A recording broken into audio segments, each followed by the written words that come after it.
at Eric, calling him a despicable imposter, noting that he dared to attack not only the king, but also his escort. Pointing his finger at the man, he angrily declared that he would not forgive him for this. He shouted and ordered the guards to immediately kill this lump of muscle. Eric twisted his mouth in displeasure at the prince's words, and Addis, looking seriously at his friend, asked him to just quietly observe. Leondel continued to demand that the vile man be killed, and at that moment the king stopped him. The old man sitting on the grass calmly announced that it was he who started the battle, and the prince turned to his father in amazement. Eric was also shocked when Grandpa admitted that he was just curious to know how much power this Walterian warrior had, adding that nothing could stop this guy. After these words, the blonde young man shouted loudly, asking why his father started the fight, and he replied that he perfectly understood the crown prince, who had to rule the kingdom instead of a decrepit old man. The old man, drooping, added that he felt the cry of the earth and how the roots of the world tree swayed, deciding that his son was going to tell him something. The blonde young man frowned deeply, preparing to begin his story. He told his father that, according to rumors, a strange phenomenon had appeared in the southeastern village, which, for an unknown reason, had turned cattle and residents into mummies. The crown prince ended by saying that for this reason he was going to ask the hunters to investigate this matter, and the old man said that he had seen the strength of the warrior, so he trusted him. The king added that it would be difficult for them to find the cause on their own, so someone who senses the earth is needed. He sent his youngest son, and the shocked Leondel happily asked again, while the hunters behind him gaped in surprise. The blonde elf was completely dissatisfied with this decision and, frowning his eyebrows, tried to object to his father, but he was interrupted by the jock. Eric furiously tried to say that they had not yet decided whether they would go on this mission, and the panicking Ether closed his mouth. Addis, meanwhile, fearfully announced that they were heading to the capital of the fairy kingdom on a very important matter. The enraged Leondel interrupted the magician, declaring that the hunters did not dare refuse, because for people there could be nothing more honorable than this task. The prince turned to Addis, seeking his support, but he became very nervous, starting to stammer. When the elf said that he would allow the baby to accompany him, hinting at the Ether, she was beside herself with rage. When Leondel said that the ball of muscle could protect him, Eric raised his hand as if he was going to strike the boy. He stopped his hand right above the prince's head, raising a strong whirlwind around them. In this position, the man gloomily said that the Walterian warrior would not tolerate insults against him, threatening Leondel. The boy with pink hair rolled his eyes and froze, and Kyvier, looking at him, concluded that he was in shock. Holding his long beard, the old man joyfully noted that Leondel had met a worthy opponent, and the crown prince tried to convey to him that the boy was not able to cope with this matter. Agreeing with his son, the elderly elf said that because of the danger of the mission, the people recognized him, which caused bewilderment in the blonde young man.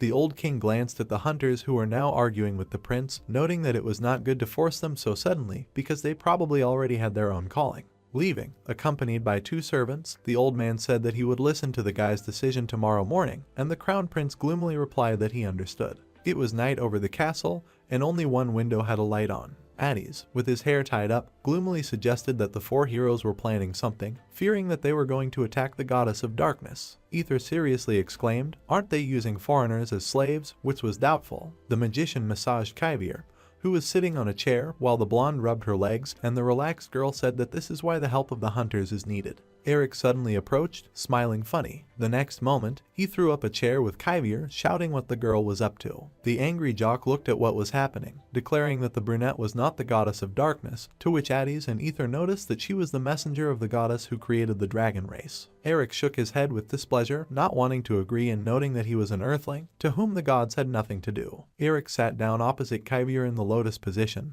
and she said that this was not a request or a threat, but a fair deal. When the brunette said that this was a good chance for the stranger, he frowned, not understanding what the girl was talking about. The girl reminded that she is a representative of Kivriel, and as soon as the goddess is freed, she will give a reward to anyone who contributed to this. Addis and Ether were shocked when Kyvier said that the reward would be the fulfillment of one wish, not beyond the scope of the world's dragons. Trying to attract Eric, the girl said that the goddess could return him to Earth, but he reacted coldly to her words. The magician and the blonde looked at their friend in alarm when he noted that there was someone promising a similar reward and using it for their own purposes. Eric spoke the name of the demon god Ampalas, saying that his goal was to kill the goddess. Addis and Ether, after such an insulting comparison, approached their friend and angrily began to shout at him, suggesting that he was on the side of the demons. Removing his hands from himself, the main character calmly explained that 20 children had been rotting in the mountains because of Ampalas, and now he was simply afraid of being deceived again.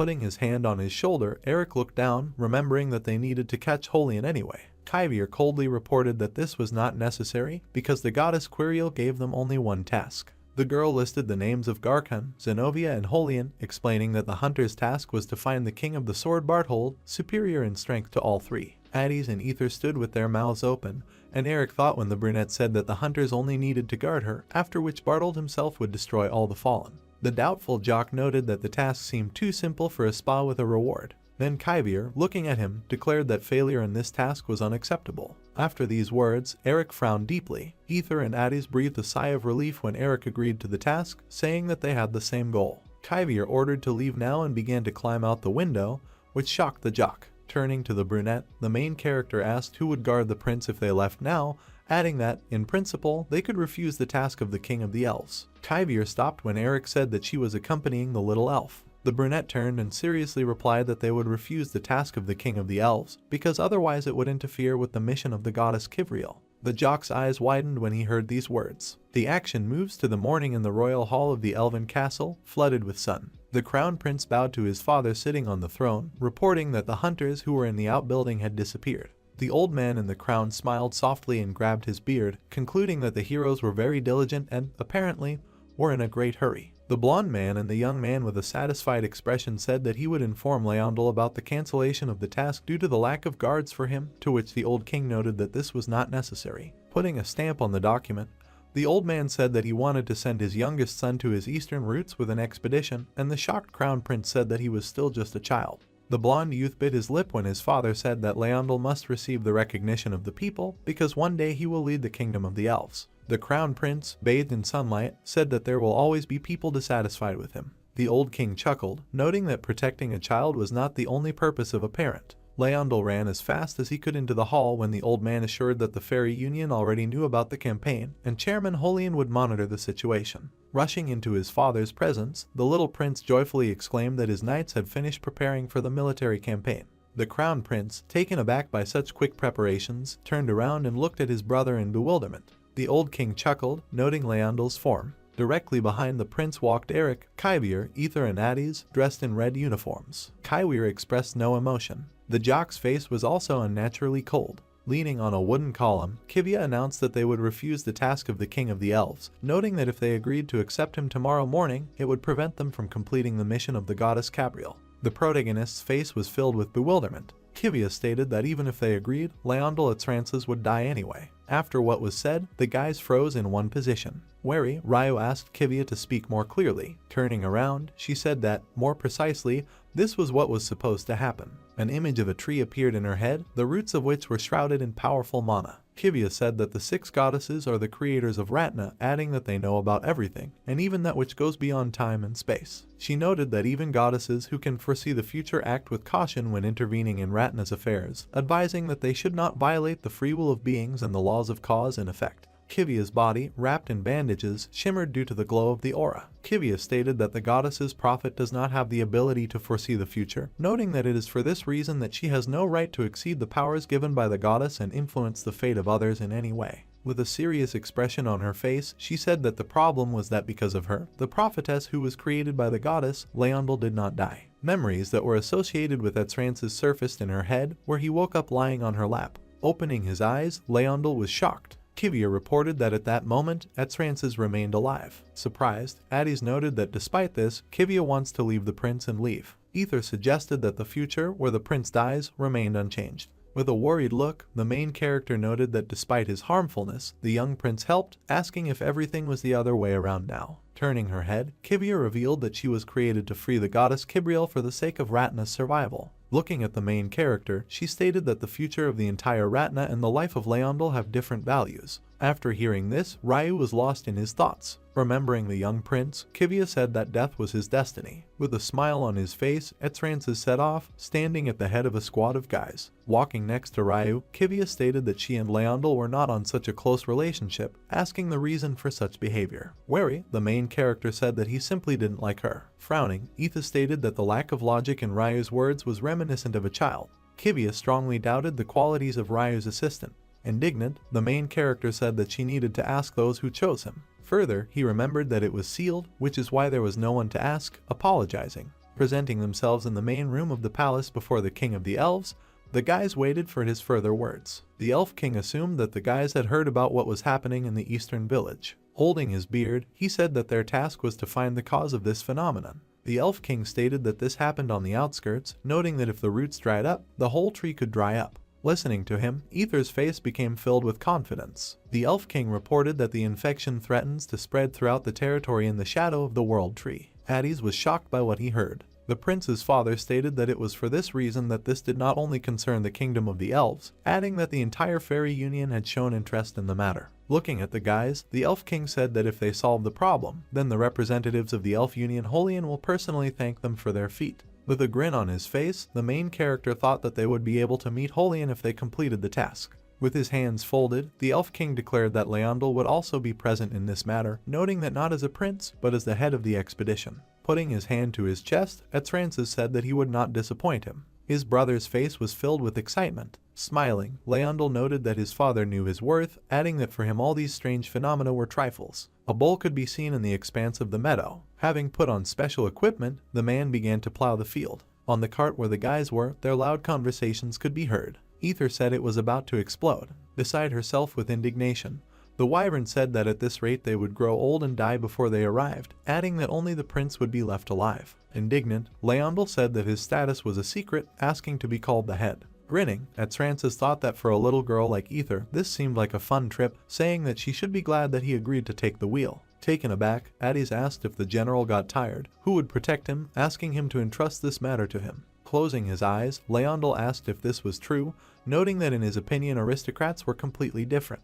Holding the steering wheel, he asked Hades to wait a little. Looking at Kivia, Leandal thought that he had not yet had a chance to demonstrate his driving skills. Beside himself with rage, Etrances noted that while he was busy, the main character was chatting with her, calling him a pathetic worm. Surprised, Ryu was amazed that Kivia didn't know where Beatold was, asking if she was sane. Kivia stated that even if she were a goddess, it was not within her power to know about the dungeon, which was the territory of the Demon King. Wary, she said that the goddess could find out a person's thoughts if prayers were offered to her. Further, Kivia said that there was no record of Beatold's prayer in her data. Clouds of dust emanated from under the wheels of the cart. Kivia said that they had to look for him personally. Indignant, the main character noted that this should have been said earlier. The prophetess stated that she repeated several times that there was no reason to carry out the task of the elves. Ryu was sure that they needed to finish this case as quickly as possible. Driving nearby, the man apologized and asked if he could pass first. Taking off his hat, he said that he needed to get to a small village in the east before the sunset. Smiling, Hades said that they were also heading there, adding that they were letting him through. Many dense trees appeared on the children's path. The man said that in this case, they should also get out of this forest before sunset, telling about rumors that say that very strange things happen in the neighboring forest at nightfall. Having driven forward, he once again asked their forgiveness. Exhaling, Ether reported relief. Smiling, the wyvern noted that they just need to follow the carriage and they won't get lost. Frowning, Etrances was amazed that some little man dared to ride ahead of him. Leandal's foot moved towards the pedal, after which, the carriage began at an incredible speed. Two large logs appeared in the way of the guys. Frightened, Ether asked him to stop, asking where he was going. Suddenly, having driven through the logs, the carriage hung in the air. As she landed on the ground, she made a loud noise. Worried, Ryu asked what happened, suggesting that they had been attacked. Smirking, Etrances said that the road was where he was going. Holding the steering wheel, Leandal said that he was being guided by the Earth Goddess, adding that the guys had nothing to fear. Due to the colossally powerful collision,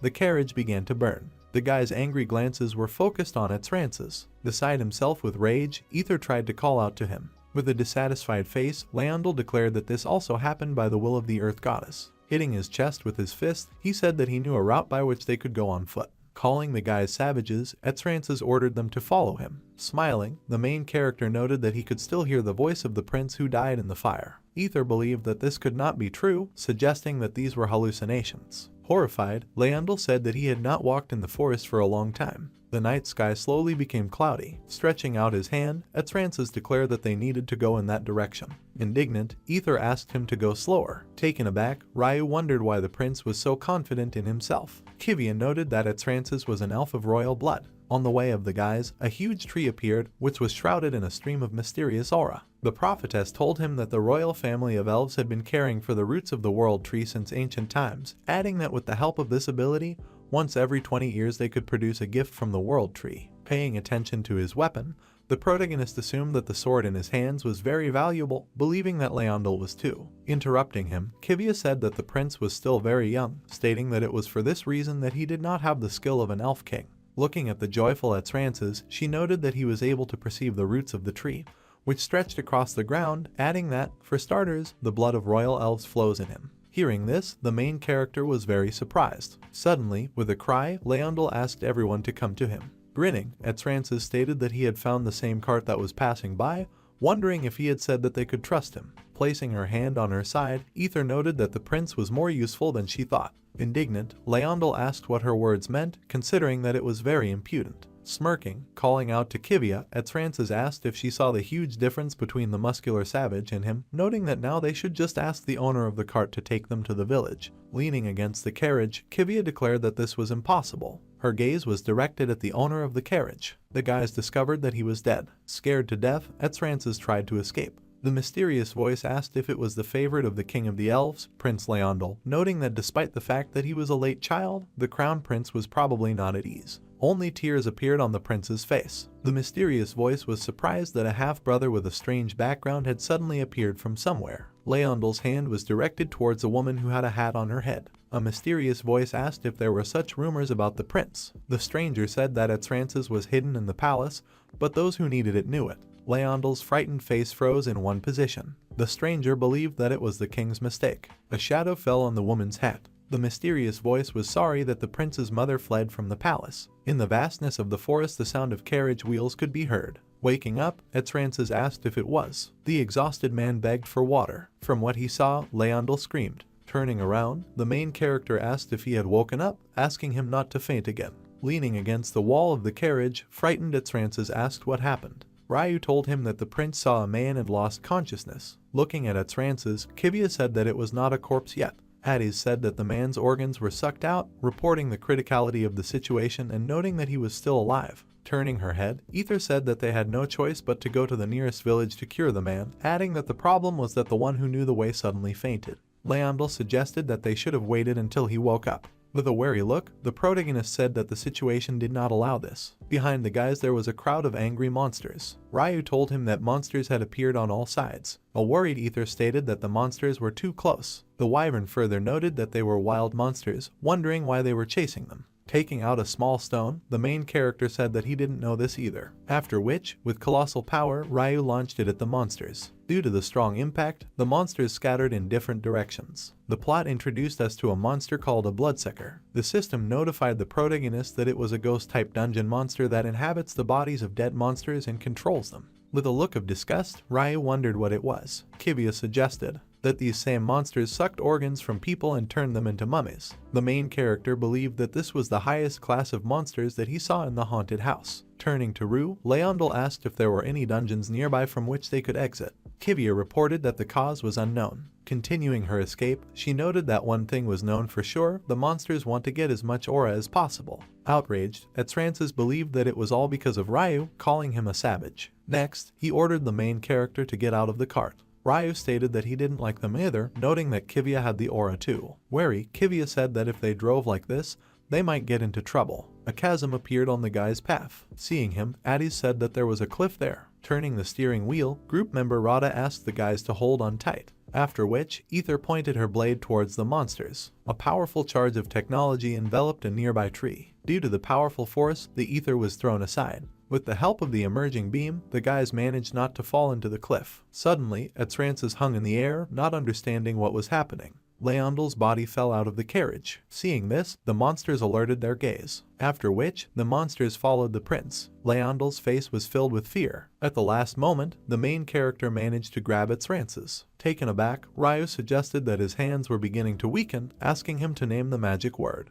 Leondel's face was filled with surprise. Turning to the main character, who was holding his body, Atrances thanked him. A wooden fence was visible in front of the entrance to the territory. The plot takes us to the small village of Cornea, to the main gate. Indignant, the knight said that this could not be done, ordering the guys to go back. An angry Leondel said that this was rude, adding that they had come to investigate the matter on the orders of the king of the elves. A group of soldiers standing on the fence told him that they had asked for their help 2 months ago, noting that they didn't even lift a finger. The soldiers were sure that they were just waiting until they could rest here to take possession of their land. Taken aback, Atrances wondered what they were talking about, saying that they arrived as soon as they received the news. Indignant, the main character said that the road was not easy, not understanding what kind of situation was taking shape in this place. Kivia assumed there was some reason for this. With a malicious grin on his face, the knight watched the surprised guys. Kivia told him that originally people lived in this village, saying that because of the roots of the world tree, elves came there, as a result of which disputes began over the lands. Leondel's face was filled with indignation at what he saw. The prophetess stated that it was for this reason that she did not have the best impressions of the elven race as a whole. Pointing to the man's body, Addis said that there was a patient with them who urgently needed help. Worried, Ether stated that she needed to be saved first. Placing his hands on his side, the knight said that they would accept the sick man, noting that they refused to enter into the possessions of the kingdom of the elves. From what he heard, Leondel bared his teeth. The knight stated that therefore the elf would not set foot on their territory. Turning around, Kivia noted that if they did not make concessions, they would not be able to find the cause of these incidents. Further, the prophetess said that she could now return to the task of the goddess. With her back turned, Kivia asked the prince to return, after which, Leondel said that he did not want this. Looking at the shocked Kivia, he wondered how he would look his father and brother in the eyes if he returned like this. The protagonist's face was shrouded in surprise. Continuing, Atrances asked how he could continue to be their leader. Raising his hand to his hair, the prince asked if the knight had said that he would not allow the elf inside. Showing his ear, he asked what he thought of the half-elf. From what he saw, the knight was shocked, assuming that he was laughing. Surprised, Ether thought that children were rarely born between elves and people. Taken aback, Addis suggested that this was one of the reasons why Leondel was hidden from outsiders. Watching all this, Kivia was lost in thought. Laughing, the hunters noted that the prince had different ears. Smirking, the man said that he knew it. Confused, Atrances grabbed his ears. The crowd of hunters reported that the elves did not even think of helping them. The knight suggested that they, too, did not like the difference in ears, saying that this was the reason they sent Leondel there. Leaning over, Addis said that purebred elves do not like half-breeds, just like people, after which, the main character hit the ground with his earth. Surprised, Atrances turned to Ryu. The main character said that he couldn't stand it anymore. Putting his hand on the prince's head, Ryu noted that, albeit temporarily, that little boy was their leader. Further, he said that those monsters that they were so afraid of were greedy for aura. With an angry look, the main character said that an aura was about to start coming out of him, ordering the hunters to stop. The hunters were shocked by what they heard. Ryu stated that they must do this before all the bloodsuckers that were nearby gathered. Suddenly, someone quickly headed towards the entrance. The alarmed stranger said that because of the darkness he could not see right away, suggesting that there was a Voltarian warrior there. One of the hunters believed that if they did something wrong, the monsters wouldn't be the problem. Approaching the gate, the guy raised the shutter. Having opened them, he asked where the patient was. Taken aback, the knight asked him to listen, noting that it was dangerous for him to go outside. The knight stated that those people came from the kingdom of the elves. Watching all this, the main character wonders what is happening there. Surprised, Leondel could not believe that the guy was there. His gaze fell on the second brother, who headed towards them. Taking the hood off his head, the guy asked if the prince was Leondel. Throwing himself into his arms, the man began joyfully screaming the prince's name. Examining Atrances in every possible way, the man noted that he had grown a lot. Next, he asked how his father was doing and how his studies were going. Stunned, Ryu noted that the man looked exactly like the crown prince. Kivia, standing next to him, told him that they had the same genes. Looking at the surprised Leondel, Kivia revealed that it was his half-brother and the crown prince's twin brother. The medicine was slowly brought to the patient's mouth. There were bruises under his eyes from exhaustion. Addis, standing opposite the patient, was amazed at the effect of the usual medicine. Smiling, Ether noted that the man's complexion had improved, appreciating their efforts. The joyful middle brother of Leondel said that this medicine was created using his meager knowledge, adding that he was the only magician in the village, which is why he performs the duties of a healer. Getting out of bed, he noted that he was not able to care for the patients alone, saying that the rest were being treated at home, since there were several times more of them than these patients. The middle brother said that for this reason he plucked up the impudence and asked for help from the family. Looking at the alarmed Leondel, he noted that he had not dared to dream that it would be he who would come. Atrances said that if his brother had reported that he was there, he would not have come there alone. With sadness on his face, the middle brother said that he was here in exile, adding that if anyone found out about his presence, it would harm the village. The worried Leondel did not know what happened there 10 years ago, noting that their father had probably forgiven his middle brother a long time ago. Indignant, the main character tried to find out what was wrong with this situation, adding that the most interesting moment had now begun. Leaning towards him, Ether stated that there was some kind of complicated family problem. Smiling, she noted that they had not seen each other for a long time, suggesting that they wanted to talk about a lot of things. The wyvern said that at such moments you need to be able to leave in time, as this is called tact. Turning his head towards her, Ryu noted that standing and listening was not a good idea. Suddenly, the sick man was engulfed in a torrent of violent coughing as Kivia put her hand in his mouth.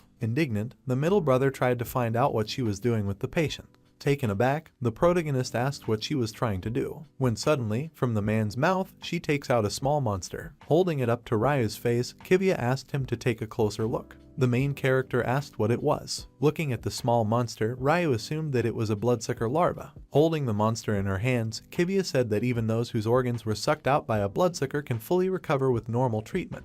Then, turning around, she stated that these patients were not recovering because bloodsucker larvae were parasitizing their bodies. Hearing this, the alarmed middle brother suggested that the monsters were deliberately keeping people alive to reproduce. Taken aback, Addis noted that dungeon monsters usually only want to kill. Wary, Ether stated that such monsters appear in dungeons on their own. Horrified, the main character suggested that this means that there are more and more of them in this district. With her back to the guys, Kivia noted that their mission was over, adding that now they need to return to the kingdom and report everything to the king. Worried, Leondel reported that his brother and everyone else were in danger. Kivia stated that their task, given by the Elven King, was to find out the cause of the anomalies. Suddenly, Ryu's hand appeared on her shoulder. Kivia said that this does not include resolving the problem. Indignant, the main character asked her to stop. Ryu asked if they would leave after completing the mission while people were dying in the villages, wondering if it was too irresponsible. Wary, Kivia stated that Ryu was acting irresponsibly at the moment. She believed that the main character simply wants to save the people he sees there, noting that he does not even think about future victims who are now not visible. Turning to Ryu, Kivia asked if he had forgotten how many innocent people were killed by the one he so thoughtlessly saved before. Memories of Changrishan arose in the main character's head.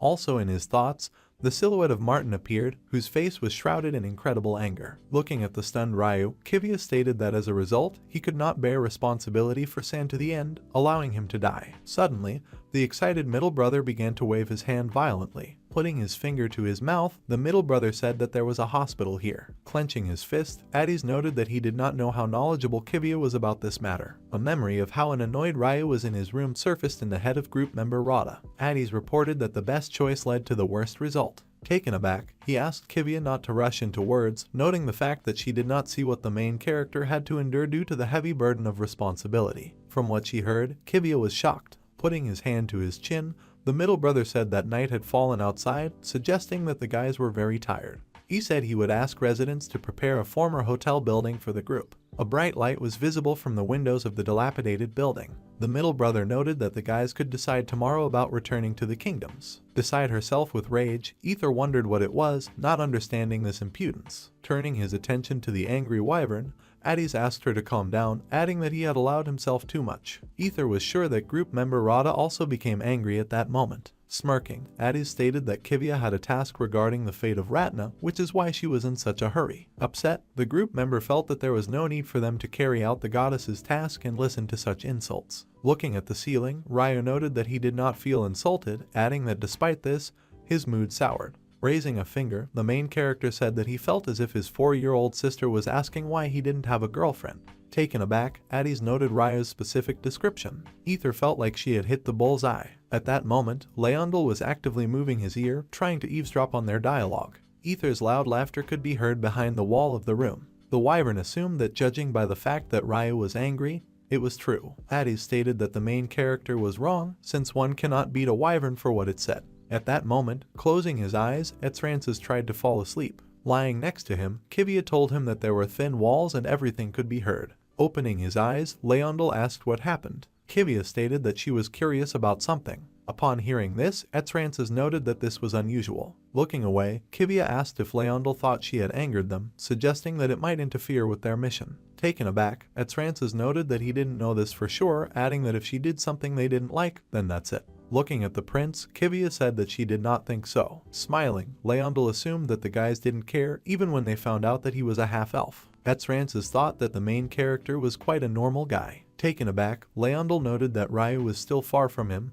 adding that if he cared so much. Looking at Kivia, whose hand was resting on the pillow, Atrances suggested that she simply apologize. Smiling, she thanked him for his advice. From what he heard, great embarrassment arose on Leondel's face. Covered with a blanket, Atrances asked her to leave all important matters for tomorrow. Gradually falling asleep, Kivia was lost in her thoughts, after which his eyes finally closed. Opening her eyes, she discovered that she was somewhere on the street. Multiple cuts were visible on her face. Sitting up, Kivia assumed that these were memory lapses due to a head injury. Holding her paw, the bloodied prophetess noted that she was definitely chasing a monster, adding that her body was damaged. Smirking, the monster stated that she didn't think it was interesting, saying that the legs didn't react like a doll's. Turning to her, the monster asked why she told her that she had hidden her children. Looking at the monster with blood stains on its face, Kivia wondered what such a monster was doing in this place. Pointing his paw towards her face, the monster said that it could be anywhere. After which, blood began flowing down Kaivi's legs. After which, the frightened prophetess opened her eyes. Standing up abruptly, Kivia was shocked. Looking at her hand, she assumed it was just a dream. Suddenly, she saw that Leondel's pastel was empty. Sitting in her bed, Kivia noticed some screams. From what she heard, her face was filled with genuine excitement. Next, Kivia rushed towards the strange sounds. Ether appeared on the prophetess's path, her gaze shrouded in bewilderment. Turning to the alarmed wyvern, Kivia asked if she was accidentally looking for Leondel. Ether tried to find out what she was talking about. From what she heard, the prophetess was shocked. The wyvern stated that absolutely all their weapons were missing. The huge mouth of the monster reached towards the face of the terrified man. One of the residents ordered everyone to retreat back. Trying to brush off the monster, the guy ordered her to leave him behind. Having drawn the curtain, the woman's room was enveloped in loud children's crying. The frightened woman was surrounded on all sides by tentacled monsters that were reaching out to her. An army of angry monsters was crawling through the houses of the village. Suddenly, a terrifying monster appeared behind the knight, its mouth heading towards his face. The knight wondered what the bloodsuckers were doing in the village. Suddenly, grabbing him by the shirt, the main character clenched his fist to strike.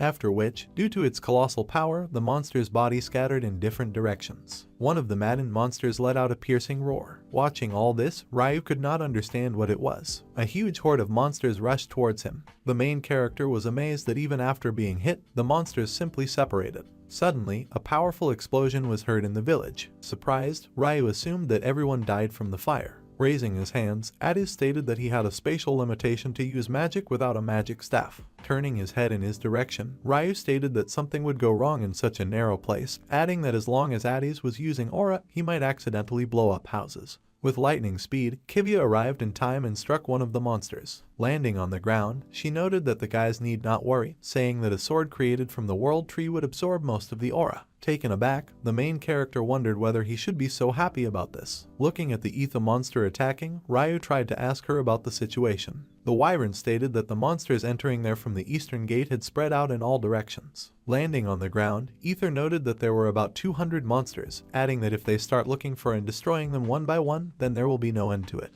Raising her fist to strike, Kivia found it strange that so many underground monsters had suddenly attacked the village, wondering where Leondel had gone. Beside himself with rage, the knight assumed that all this would happen because of Atrances. He was sure that the elves wanted to seize their land. Looking at the angry Kivia, the knight noted that in the end, he betrayed them too. Grabbing him by the armor, the main character stated that it was he who was going to stab him in the back, saying that they wanted to take Leondel hostage in order to negotiate with the kingdom. Beside himself with rage, Ryu assumed that it was because of this that they stole their weapons. The main character felt that there was not enough time to use his sword due to its weight. Indignant, the knight declared that it was now too late to look for Atrances. Looking at the angry Kivia, he noted that they needed to at least get out of there. Looking at her, Etha was shocked. Kivia reported that she did not want this situation to escalate into a quarrel. An image of the world tree appeared in her head. The prophetess noted that she cannot interfere in the destinies of people, adding that this concerns not only the villagers, but also the issue of life and death of Leondel.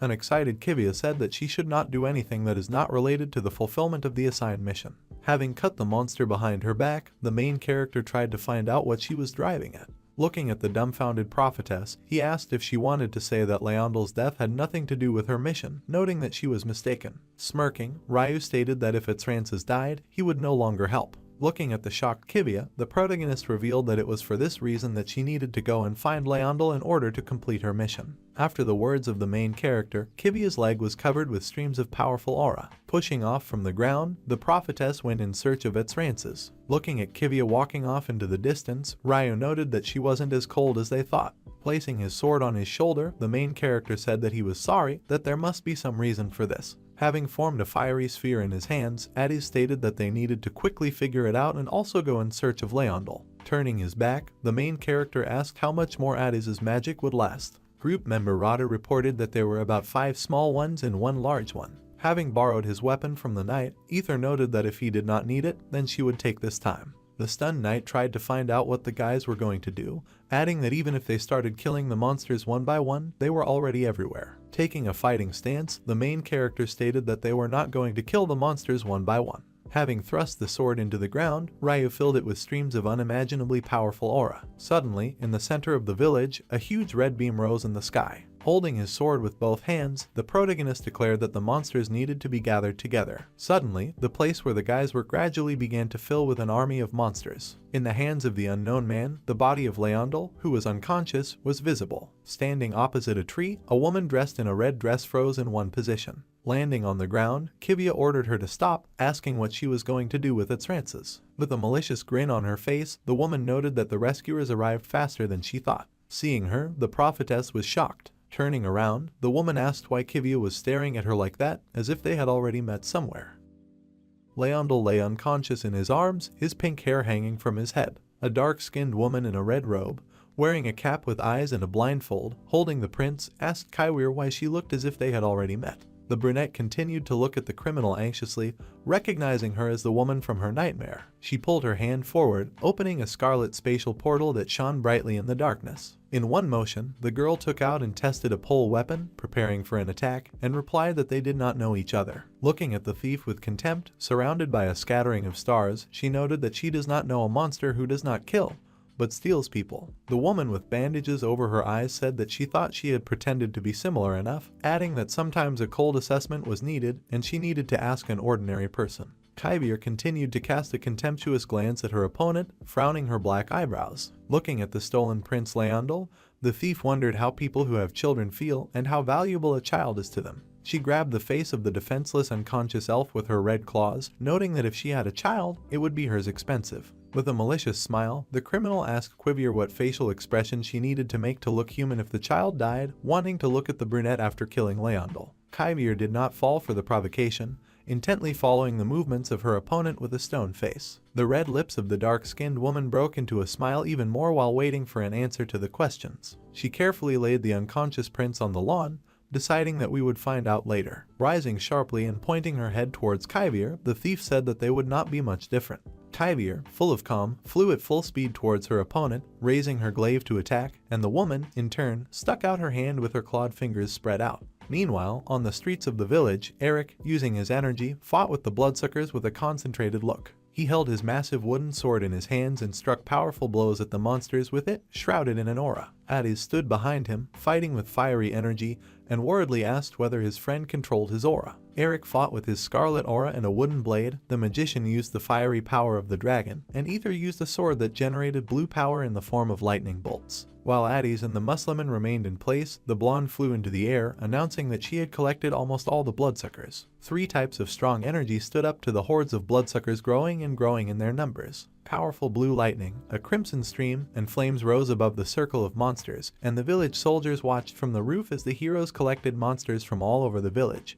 The knight with the eye patch said that it was not for nothing that the race of Sword Kings was so famous, and his partner, watching in fascination, concluded that their nightmare would soon come to an end. The soldiers were distracted from discussing the battle by an approaching doctor of elven origin, who noted that the situation was not so good. After exclaiming about the aura, Eric, a blonde, pointy-eared man, reported that the energy was too strong. He invited the knights to look carefully down at the assembled bloodsuckers. The guy with the beard noticed with horror that they were killing their own, devouring each other's bodies. Then the elf explained that the aura of the Walterian warrior kills individuals and destroys their cells, but remains in the corpses. Eric, surrounded by crimson energy, looked furiously at the monsters around him. As the trio of hunters stood in a fighting position, The blonde man continued, saying that one dead bloodsucker feeds 10 others. The clawed hand, surrounded by drops of blood, arched unnaturally. With one swing of her glaive, Kyvier cut off the limb of a thief who was trying to attack her. A new whole arm gradually began to grow on the stump. The brunette watched in amazement as the opponent in red regenerated.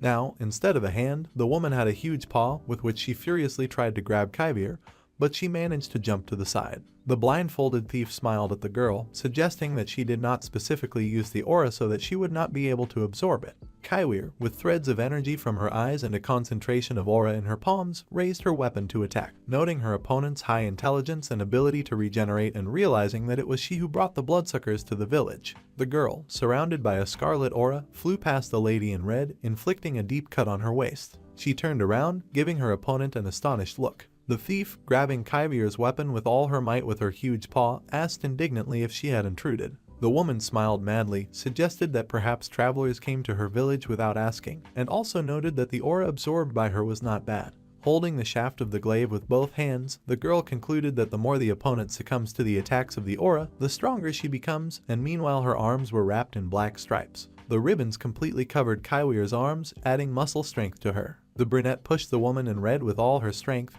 and she flew back. Now Kyvier, with her body enhanced by black ribbons, accumulated aura at the tip of her weapon, deciding to attack her opponent. She swung hard and struck along the giant woman's body, leaving scarlet energy along with the cut. The dark lady with bandages over her eyes burst into laughter, declaring that no matter how hard Kyvier tried, she would not be able to defeat her, and meanwhile ice formed along the edges of her deep wound. In an unsuccessful attempt to attack, the thief screamed loudly, not understanding what had happened. Kyvier, with a darkened iris, was engulfed in cold magical energy, freezing her opponent, and the girl said that she would not be able to absorb the aura in a frozen state.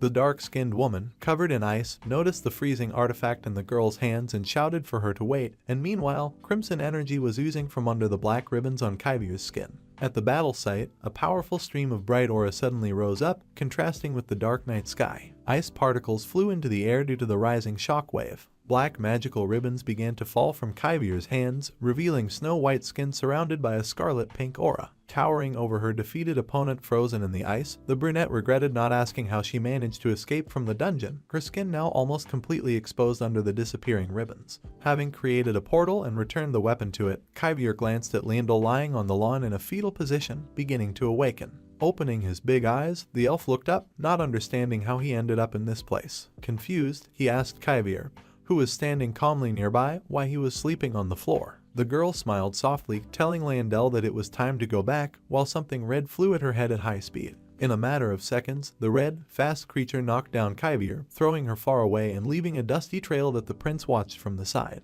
Looking after the escort who flew away from the blow, Leandel screamed her name heart-rendingly, fearing for the girl, and meanwhile the attacker said that she asked her to wait. An elf with pink hair, seeing a strange red creature in front of him, recoiled back in fear, and it, holding its head, began to lament how difficult it is to shape a face. Kyvier stopped near one of the trees, and a few drops of blood fell on the grass below her. A scarlet stream flowed down the girl's face from her forehead, and she, looking at her opponent in shock, concluded that recovery was impossible. Taking hold of the red cloth, the woman agreed, saying that even bloodsuckers do not last forever. With a wide smile, declaring that she had to kill several, the mother of the monsters that had infested the village lifted up the long hem of her dress with both hands, revealing a large cluster of bloodsuckers underneath. Leandel was very frightened, realizing that there was a monster in front of him, and began to back away, and the woman said that she wanted to become a good mother. Cowering over the little elf sitting on the lawn, she said that he saw the wrong one, and looked at the clawed hand. When the thief reached out to the prince, Kyvier rushed to him, wanting to protect him. Pictures of a dream popped up in the girl's head,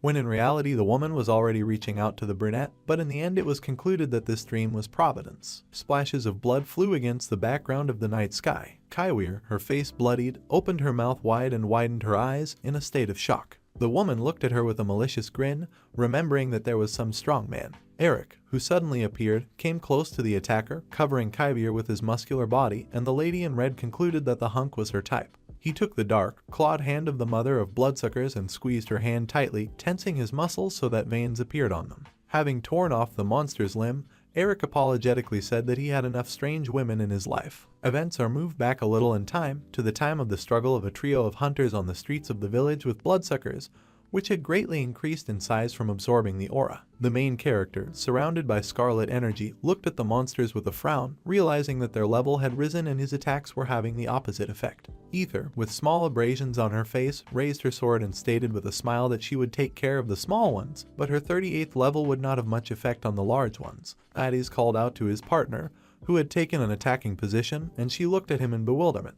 The frowning magician put his finger to his lips, indicating that he needed to be quieter. Ether was puzzled by this gesture and even slightly angry, which she tried to hide behind an inappropriate smile. Looking sideways at his friends with curiosity, Eric remembered that Addis had a plan according to which the Muslim needed to collect monsters with his aura. The guy turned around in bewilderment, deciding to clarify the details of the plan with the guys, but noticed only a small magic circle behind him. Inside the circle was a purple gem and there was a countdown to activate the flame magic. Eric, surrounded by huge multi-eyed monsters, could not understand why Ether was running away. Addis, sitting on her back, shouted for the jock to suffer a little. As a result, the man was left alone, believing that his friends had abandoned him, and the bloodsuckers were hiding his body, creeping ever closer. Suddenly, a bright flash appeared in the magic circle near the stone. The entire epicenter, teeming with bloodsuckers, was filled with a powerful stream of flame, rising high into the air. The fire was so bright and strong that its light blinded the soldiers and the doctor gathered on the roof. Sitting down on the edge of the building next to this company,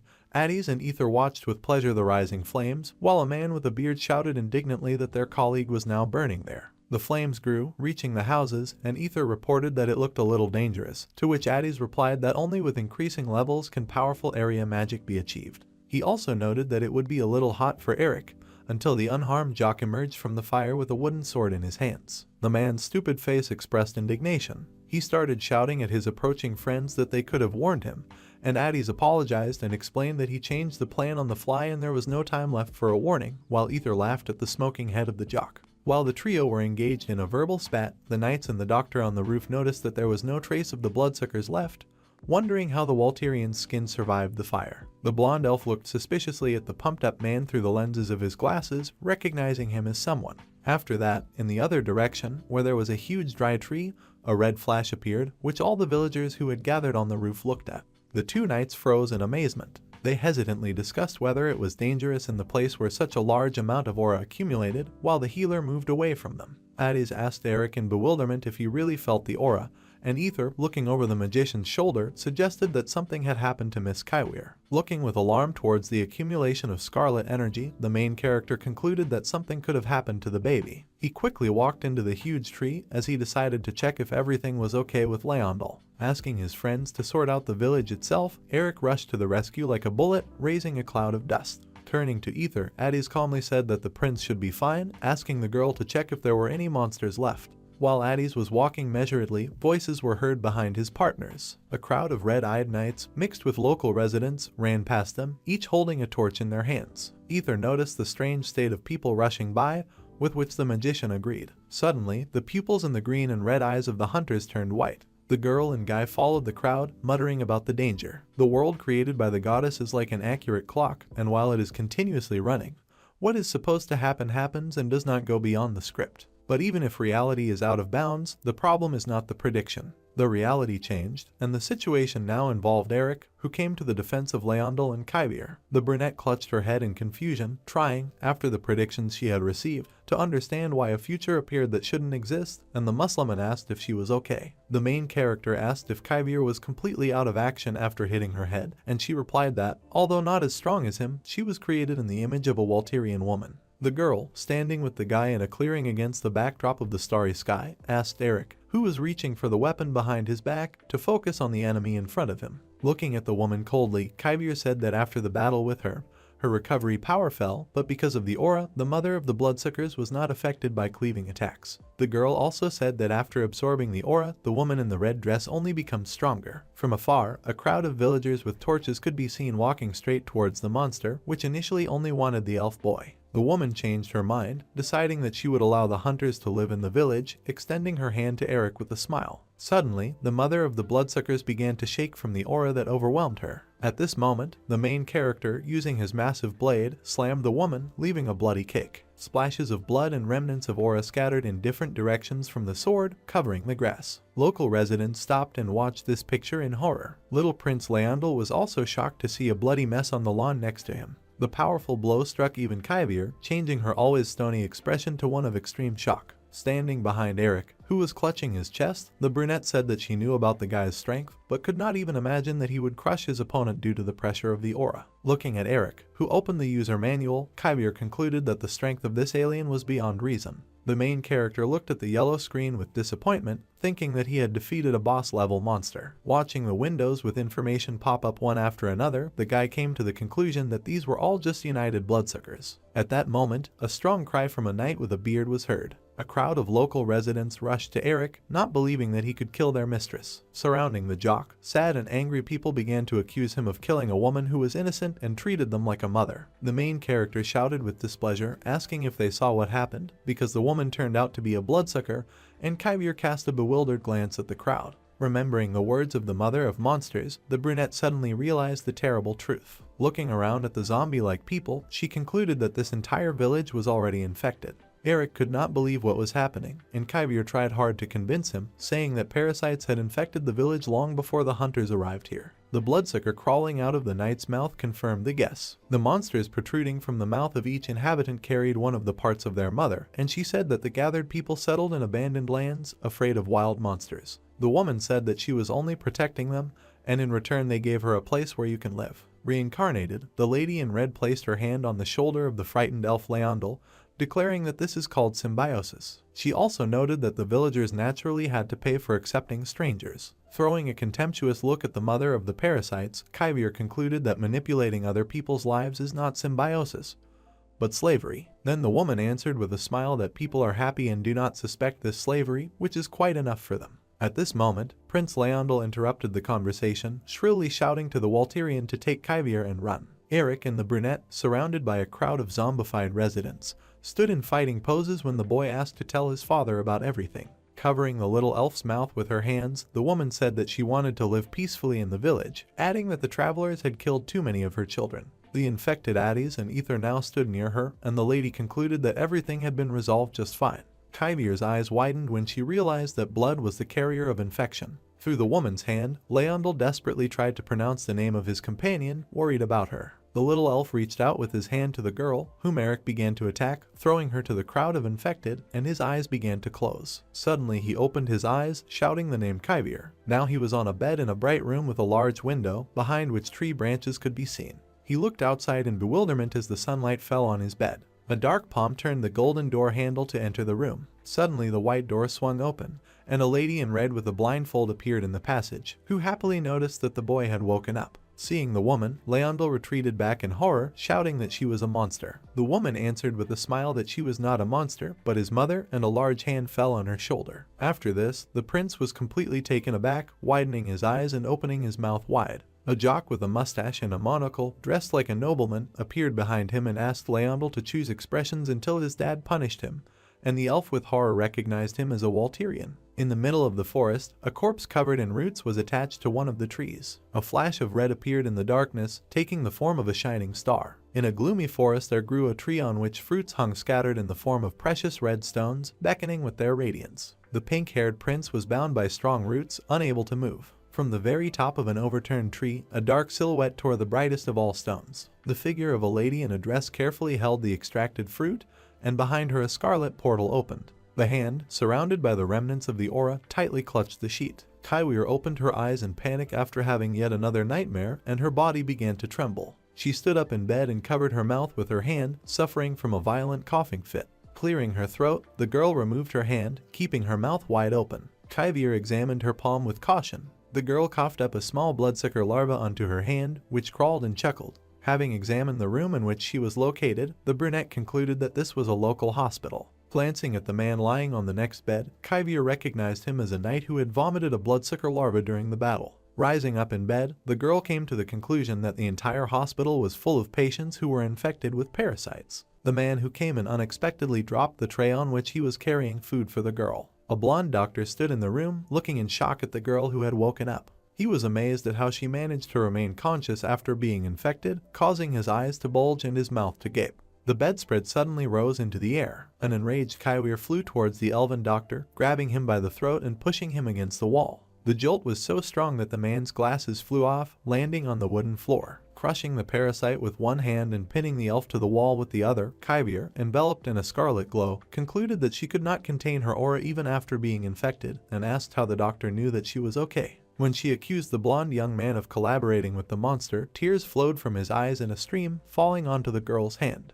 She watched the strange reaction in bewilderment. The elf, with his hand on his neck, bursting into tears, desperately begged to save this village. The blonde guy said that it all started about 6 months ago, when he was already living in this village and treating people. He was a royal elf who was kicked out of the palace in the fight for the throne. One day, the doctor felt an evil aura emanating from the roots of the world tree. Together with the villagers, he went inside the cave under its roots. A gap was seen there, from which a red light streamed, and from this gap a many-eyed creature came out, attacking people. When the elf came to his senses, those gathered had already managed to kill each other. He himself was not infected because he belongs to the elf tribe. The doctor didn't even suspect it then, but since then people in the village began to slowly become infected. And as a result, that creature, calling itself the mother of parasites, forced the elf to heal people. In return, it promised to leave the young man and the surviving inhabitants alive. The elf walking down the street with Kyvier concluded that all this was for the sake of the village, which had to constantly give its energy to the woman. Looking after the doctor, the brunette asked displeasedly why it was impossible to say about this immediately when the hunters arrived, then they would have time to return to the kingdom.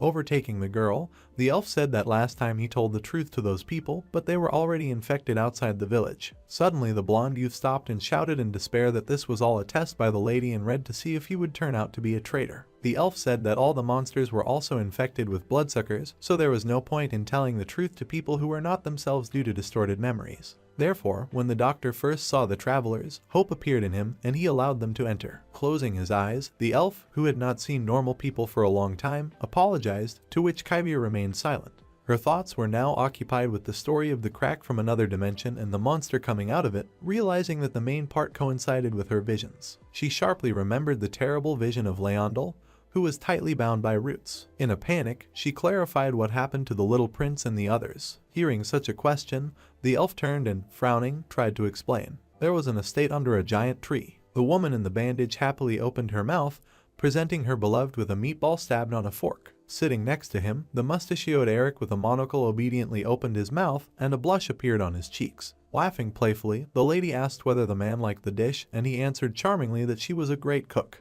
The woman looked with bewilderment at Leondel, who played the role of the couple's son in this performance, and asked why he didn't eat anything. After this question, the boy burst into anger and slammed his fist on the set table. Leondel yelled with all his might at the lady in red, accusing her of wanting to feed him and then devour him. Closing his eyes in shame, the jock slammed the table and called the prince obnoxious. He shot a furious look at Leondel, asking how the boy dared speak to his mother like that in the presence of his father. When Eric began to poke the elf with a knife, he concluded with shock that the Walterian was out of his mind. Taking the weapon from her husband, the lady said with a smile that Leondel was half an elf, so he needed time to become a family. An angry Eric, in the role of his father, asked the boy himself whether he was really a half-elf, and the prince realized in horror that he would soon also be infected. Gritting his teeth, Leondel tried to think that he just needed to be patient, and they would come to save him. Ether, in the role of a maid, dressed in the appropriate uniform, joyfully served the main dish to the table. Having placed the plate, the girl began to remove the lid, saying that this dish was especially for Leondel. In front of the boy stood a plate with intestines filled with blood. The prince looked with disgust at the brought dish. The boy began to vomit and turned away from the table. At that moment, the cook came into the room, whom Ether called with an angry look. Addis stood in the room with a guilty look in a cap and apron, and the blonde angrily scolded him for the prepared food, which made the gentleman feel sick. The magician, in tears, began to justify himself by saying that he had prepared a pig he had caught according to the owner's recipe, which irritated the maid. Pretending to calm Addis, Ether asked what the cook wanted to say by this, and Leondel was horrified that everyone around was infected. Eric butted in, furious that the cook had called his recipe tasteless, shouting that he always made the best blood sausage. Holding Addis by the chin, an irritated Ether said furiously that when she served in the army, such things could not be carried even close to the wyverns. The cook burst into tears even more, asking forgiveness for his uselessness. While everyone attacked Addis, the stunned Leondel concluded that everyone had changed, realizing that it was his initiative to stay here. In order to resolve the conflict, the woman clapped her hands. She stood up and asked for it to stop, stating that she wanted the family to live happily. After these words, good-natured smiles appeared on the faces of Addis and Ether. The woman added that if Leondel did not eat, he would die of hunger, which would greatly upset his mother. Placing her palms together, the lady tilted her head, concluding that she could not force-feed her son, otherwise she would become a bad mother, and asking the question what was wrong. A bright palm rose up. Addis raised his hand, answering with a happy face that it was all his fault because he had prepared a tasteless meal, and Leondel looked at the magician dumbfounded. Then the woman said furiously that the guy was fired, reaching out to him with a hand from the bloodsuckers. Huge red fingers stopped right in front of the smiling Addis's face. The frightened elf began to eat the stuffed intestines brought, which the cook was incredibly happy about. Leondel forced himself to eat, imagining that there was delicious pork in front of him. As a result, the boy really liked the intestine dish. Noticing that changes were also taking place in him, the elf decided to leave this village as quickly as possible. Suddenly, a pair of feet in black boots appeared in the doorway. Looking at the guests, the woman noted with a smile that the girl had finally been cured. Leondel, eating the main course, looked with hope at those who entered. The blonde doctor brought with him Kyvier, dressed in the uniform of a maid, who deliberately pretended to be infected. The woman invited the brunette to get to work. The goddess of darkness, Kivriel, was sealed about 6 months ago by 4 heroes who possessed her blessing. Around the same time, a crack appeared into an unknown dimension. Putting on the maid's uniform, Kyvier said that she had guessed, but the decay of magical power occurred much faster than expected, so it was no longer possible to postpone the goddess task. The doctor concluded with annoyance that 2 days had already passed since the girl's colleagues were infected, and the bloodsuckers must have completely penetrated the bodies and become one with them. The brunette assumed that it was because of the recently infected person they brought. The elf suggested trying to awaken others in the same way as Kyvier awakened herself, but she replied that her aura would only burn the bloodsuckers in their bodies. Looking at the family and servants, the doctor concluded that Addis and Ether would not be easy to withstand Miss Quivier's aura. Turning his gaze to the mustachioed Eric, he noted that the Walterian warrior would definitely survive. The brunette agreed that someone like Ryu Hanbin would not be affected much by her aura. However, the girl could not do anything while the woman playing the role of the family was closely watching her. Recognizing the village doctor as his brother, Leondel asked if he was okay. As the blonde youth was leaving, the shocked boy asked what Kywier was doing there, getting off his chair. The prince thought in horror that his escort was also infected. Holding strands of the brunette's hair in her hands, the mother of the bloodsuckers expressed her envy. She looked at Kyvier, concluding that she seemed created to receive the love of her creator. The woman noted with a smile that now the girl was just a doll, holding her lifeless face by the chin. He lightly squeezed his cheeks with his claws. At that moment, Leondel grabbed the knife. He stood in front of Kyvier, covering her with himself, and began waving a knife, asking her to stop. The woman looked at her hand, where the boy's knife cut was visible. She turned to her son with a smile, asking whether he didn't like the food that much, and he angrily said that these people were not to blame for anything. The boy screamed hysterically that it was because of him that they had to come to the village, asking what he needed to do. At that moment, Kyvier put her palm on the guy's hands, in which the knife was tightly clutched. The girl leaned towards the boy and said that at such moments you just need to apologize. The elf looked hopefully at the escort, remembering their conversation one day before going to bed, where he told her the same words. The knife fell from the prince's hands, falling to the floor with a loud sound. Lowering his head, Leondel apologized to the lady in red whom he had injured. Events are transferred to an icy desert, where a dazzling sun rises above the thick blocks. Clawed paws slid along the surface of the ice. The man shook his head in panic. He was in an icy pit, realizing that he was at a dead end. Taking the glove off his dark hand, the man screamed furiously that he was forced to use this force. It was Rod, who put his hand with his eye in front of him, activating his mind control skill. The white fluffy monster in front of him stopped, taking on the appearance of a cute animal. The next moment the creature opened its mouth full of sharp teeth, emitting a loud roar. When the monster's drool fell on Rod's face,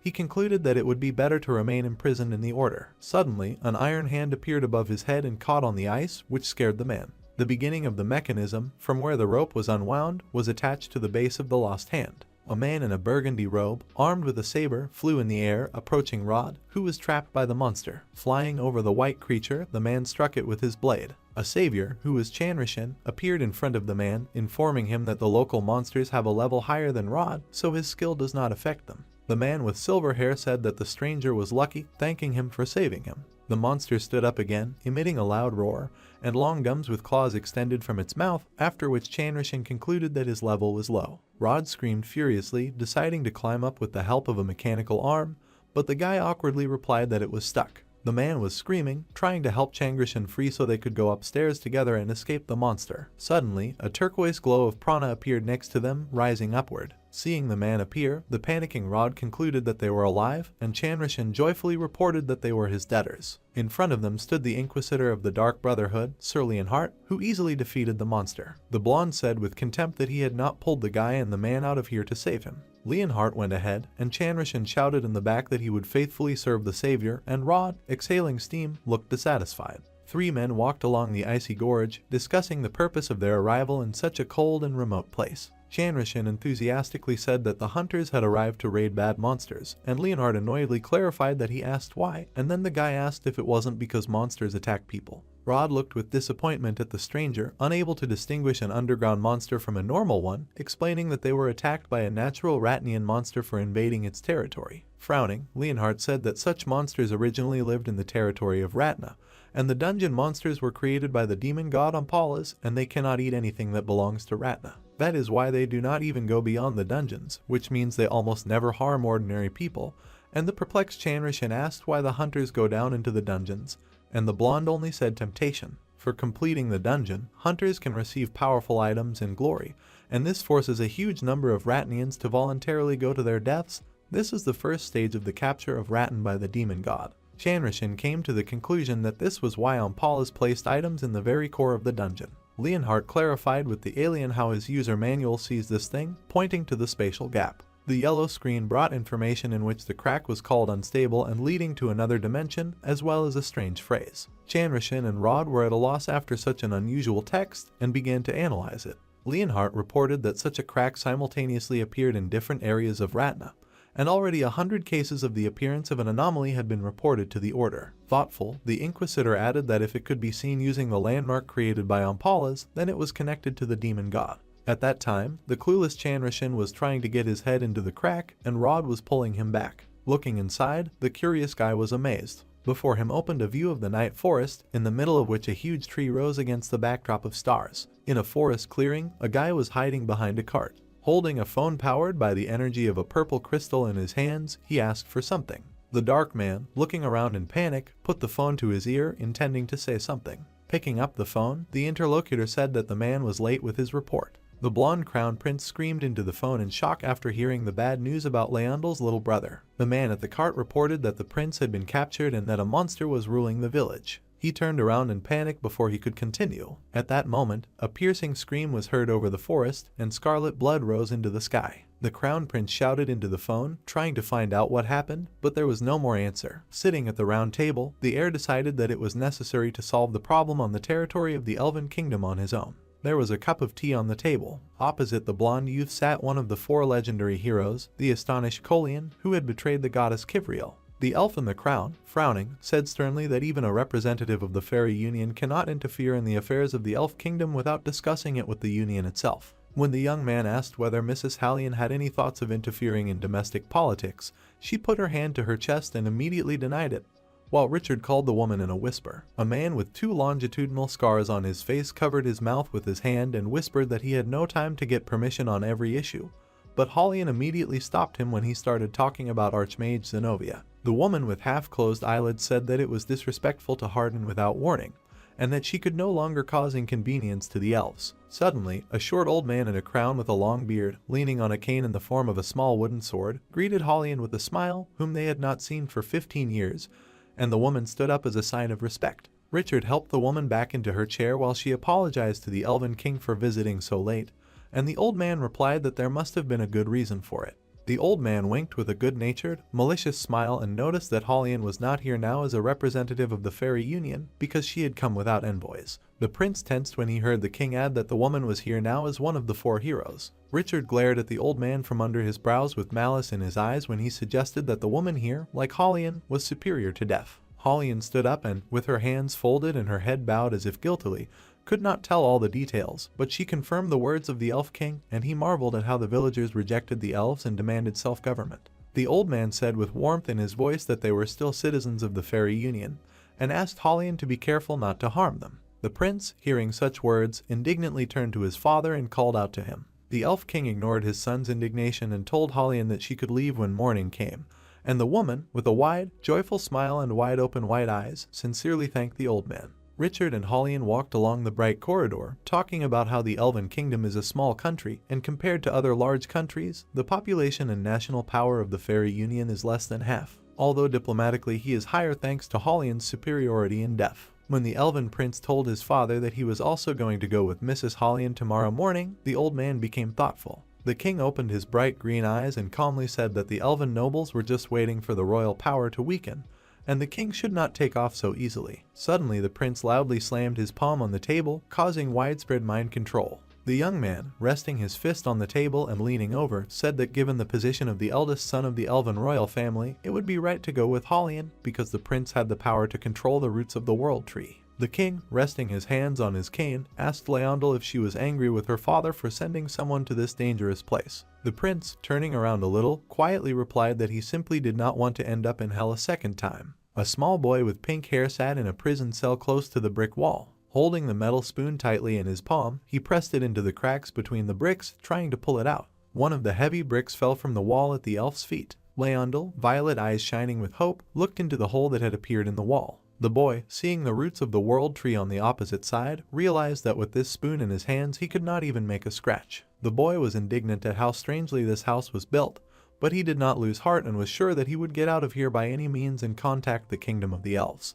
When a crowd of adults in red clothes approached the entrance to the cell and one woman with an insidious smile asked if Leondel had thought about his behavior. The boy grabbed his head in panic and bared his teeth, silently wondering what he should do. Suddenly Leondel turned around with a forced but sincere-looking smile, put his palm to his chest and addressed the woman as a mother, admitting his misdeeds and repenting of them. The elf sat down so that the fallen brick was not visible behind his body. The woman with short white hair and bandages over her eyes stopped smiling, puzzled by the prisoner's response. She entered the cell, thinking that Leondel still intended to escape from her, and the boy pressed his back against the wall, letting out a cry. When the woman wanted to talk to the elf alone, her subordinates, among whom were Addis and Ether in maid costumes, immediately left the corridor. When Leondel saw Quivier among the crowd, his childish face lit up with a smile, for he felt hope. While the awakened girl looked furtively at the boy, he thought that she would not have returned here if she had not planned to save him and the others. When the girl turned away, Leondel thought that she and her brother must have a plan. The boy's face suddenly froze as he looked fearfully at something in front of him. Quivier walked with her fists clenched and thought about how she couldn't do anything about Leondel and how she managed to avoid the worst-case scenario with her death. The girl thought that all this would not have happened if they had not taken on the task of the Elf King, but there should not be any problems even if the future was not the same as in her vision. Quivier thought that Leondel's death was inevitable, and if the girl changed her predetermined fate, all her visions would be destroyed and she would no longer be able to see the future. Quivier decided that for the sake of Ratna it was necessary to save Eric and leave this village. With her brows furrowed and her lips curled, Quivier was determined to find Beatold. As Quivier followed Eric up the stairs, Etha loudly called out to the so-called new girl and asked where she was going. Addis, with her eyes wide open, held a broom in her hands, and Ether, poking her finger at the black-haired girl, said that they had a lot to discuss, but Quivier did not turn around and only squinted her eyes in irritation. The girl tightly clenched her pale palms into fists and thought that she couldn't be seen through before she woke up Eric and decided to wait for the next opportunity. However, Quivier doubted when she remembered that Leondel was now distracting her mother and it was unknown when she and Eric would be apart again. Etha, with an angry expression on her face, called Quivier even louder, calling her strange. The girl looked with blue eyes at those who distracted her and began to think about killing them first. Suddenly, a loud knock was heard from the large white doors, and the whole trio turned around tensely. When Addis greeted the young man with long blonde hair, he briefly replied that he had business with his mistress. When Addis said that the lady was now with the young gentleman and offered to inform her about the visit, he threw up his palms with a smile and immediately refused. Quivier half listened as the elf informed Addis and Ether that the lady seemed to have forgotten to ask them for something, namely to bring something that was located outside the village. The young man opened his blue eyes and offered to go with him, because it would not be long. Quivier watched this silently with a tense face as Ether and Addis agreed. When the magician and the wyvern followed the elf out into the street, the girl took advantage of the moment and ran up the stairs. A man in black long boots was lying on a bed with a white cloth, saying that something was wrong. Eric wondered if he had slept on such a small bed in the first place, and complained about the tight clothes that he wanted to take off. Eric turned his head on the pillow, feeling as if this was not his true form. The young man twitched his long black mustache, looking at himself in the mirror. Then he suddenly jumped up and laughed, saying that he was not a primitive man to take off his clothes and walk around naked. Eric touched the edge of his thick mustache, saying with a smile that they were very cool and could not be his. Suddenly, Kyvier appeared behind the sweetly smiling young man with a clenched fist and surrounded by red magical light. Leondel, with trembling hands, clutched a brick that had fallen from the wall. The boy frowned in hostility, unhappy that the lousy monster in front of him was pretending to be human and family for the little elf. Hearing the insult, the woman put her palm to her chest and leaned towards the boy. She said with a slight smile that Leondel seemed to have never seen real dungeon monsters. When the woman stroked the elf's cheek and added that if she were a monster, neither he nor this village would have survived, Leondel tensed, not understanding these words. The boy pushed the woman's hand away, and she explained that the desire of the underground monsters to kill everything connected with Ratna is similar to the desire of the little elf to live. The woman stroked the elf's chin with her finger with a grin, saying that she rejected it and that's why she was different. Leondel, hitting the woman's hand with a brick, shouted that even so, she was still manipulating innocent people and killing them, and was therefore no better than a monster. The woman, hearing such an assessment of her actions, quietly asked if Leondel knew that they were the same. When the woman mentioned the death of the boy's own mother, the boy's pale violet eyes widened in shock. When Leondel tried to question the woman, she covered her lips with her palm and scoffed that she had again said something unnecessary. The boy, in a fit of rage, swung a brick and screamed, demanding an immediate explanation. The woman pinned the elf against the wall with a strong grip, knocking the brick out of his hand. While the boy tried to free himself with hatred on his face, the woman replied that now it would be difficult for her to convince him with words since this happened. With a cruel smile and a red larva in her hands, she stated that she wanted to observe more, but now she would have to seed them into the child's body herself. When the woman brought the larva to Leondel's face, saying that she did not want to make a hole in it for the larvae, he covered it with his free hand in disgust. Suddenly there was an explosion, and the prison cell shook and the stream began to fall. The woman remained calm, looking up. Leondel, hearing this sound, immediately thought that it was Kyvier who had done something. Dust and sand poured out of a huge hole in the stone wall like a waterfall. Black mustaches flew in the air while Kyvier thought about burning only the bloodsuckers that entered Eric's body. The girl sat down on the ground, her brows furrowed, concluding that it was a stupid idea. Kyvier, looking at Eric with a hole in her clothes on her back, realized that her power was not enough for this monster. The red fabric hugging the young man's torso began to crack at the seams. When Eric bent down and tensed every muscle in his body, the clothes flew into pieces. Looking at his naked body, the young man was not very upset that his uniform was torn due to the fault of the maid.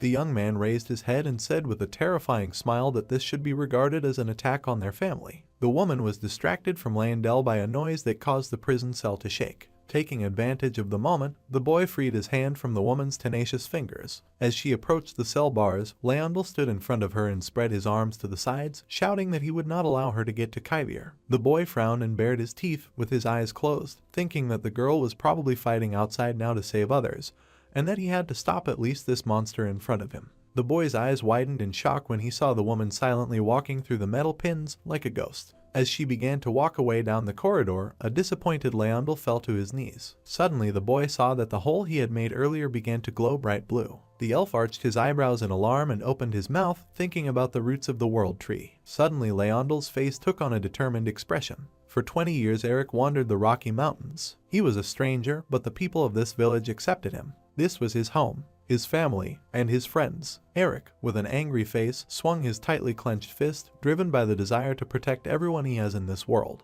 The young man hit the ground with an explosion, but Kyvier, with a spear in her hands, managed to jump back, turning over in the air. Kyvier immediately realized that in the young man's head false memories were mixed with real ones, and she loudly informed him about this, holding the weapon in front of her. The blue-eyed girl, surrounded by a crimson aura, screamed for her opponent to come to his senses. Approaching Eric, she kicked him in the face where a large amount of magical forces had accumulated. Eric, ignoring the girl's heel on his forehead, said coldly that, according to her, everyone was crazy, but she could be crazy. Kyvier frowned, frustrated that a normal aura attack couldn't knock the parasites out of the young man's body. Eric grabbed the girl's slender ankle and pulled her leg away from his face. The next moment the guy threw his opponent back, and an explosion and clouds of dust rose among the trees. With the help of a long spear, Kyvier was able to stay on her feet, although she rode on the ground. The girl rushed into a new attack, thinking that she had only one way left. Concentrating her magical power on the metal part of the weapon, Kyvier firmly decided that she needed to force Eric to use the aura himself. The girl cut the air with her spear and left traces of a powerful red aura at a distance from Eric. A completely unarmed young man with a serious face clenched his fist and raised one leg. Eric hit the ground with his foot, and it cracked under the pressure, causing an explosion. The young man blocked the attack with a huge piece of earth, which rose above Kaivir's attacks and protected him. Kaivir, forming a cross with her hands, thought that an unarmed Eric would not be able to last long without using an aura. Kaivir watched in anticipation as Eric jumped into the trench, preparing to attack the girl. Kaivir tensed when she saw that the young man used his own palm as a weapon, the fingers of which were straightened and closed together, and the thumb was hidden inside the palm. Eric, with glassy eyes, like a robot, jumped up and raised his hand, clenching the other into a fist. There was another explosion of the earth, which stretched over a huge distance. Kaivir dropped her spear. It stuck into the root of a tree with broken branches, in the background of which an angry Eric walked. Standing at the trunk, Kaivir, touching the hand with the torn sleeve of her shirt, humbly realized that with her powers it turned out to be impossible to evoke Eric's aura. The young man replied with contempt that his opponent was still talking about this nonsense. Kaivir arched her eyebrows in irritation and said that Eric himself could check whether this was nonsense or not when he used the aura. The young man became thoughtful when Kaivir asked if there was a reason why he was prohibited from using aura. Kaivir and Eric turned to look at the woman in red, who coldly stated that Eric really couldn't use aura, otherwise it would completely destroy the entire village. The woman snapped her finger, smilingly asking if it was true. Eric, whose pupils glowed yellow, monotonously confirmed this information, like a robot. The woman looked at Kaivir with a malicious smile while she touched her palm to Eric's body, which stood silent and motionless. When Kaivir confirmed her assumption that the woman herself had forbidden Eric to use the aura, she asked her who she really was. In response, the woman only stretched her fingers unnaturally and pressed Kaivir to the tree, knocking out a cry of pain from her. Holding the girl immobilized, the woman said that her parasites do not affect only children because they have few memories. When the woman asked why Kaivir was able to awaken because she was an adult, the girl with a hostile grin replied that only 4 weeks had passed since she was put into action. The mother of parasites took Kaivir's answer as a joke and laughed briefly, noting that she agreed that women should not be judged only by their appearance. Leondel cried while the woman came to the conclusion that Kaivir had significant influence over that child. While the woman was asking Kaivir, who had chosen Eric, if she felt sorry for the elf, Leondel was taking the wall apart brick by brick. Kaivir looked at the woman angrily, insulting her out loud. The boy, sitting on his knees, looked at the glowing roots of the world tree, which became visible after creating a large hole in the brick wall. Hearing unpleasant words addressed to her, the woman wished that Kaivir would die at her hands. Kaivir tensed and turned away as a blow flew rapidly towards her head. Leondel, with tears in his eyes and teeth bare from tension, touched the roots of the tree with his fingers. The boy screamed loudly, and it became brighter. The world tree, towering above the forest, began to shine dazzlingly, painting the sky in various colors. Kaivir watched in fear as Eric and the mother of the parasites screamed at the same time, pressing their palms to their heads. Having recovered from this surprise, the woman frowned and assumed that someone had interfered with the signal. Looking at the shining world tree, she thought that it could be Leondel. Taking advantage of the reduced vigilance of her enemies, Kaivir jumped on Eric and knocked him down.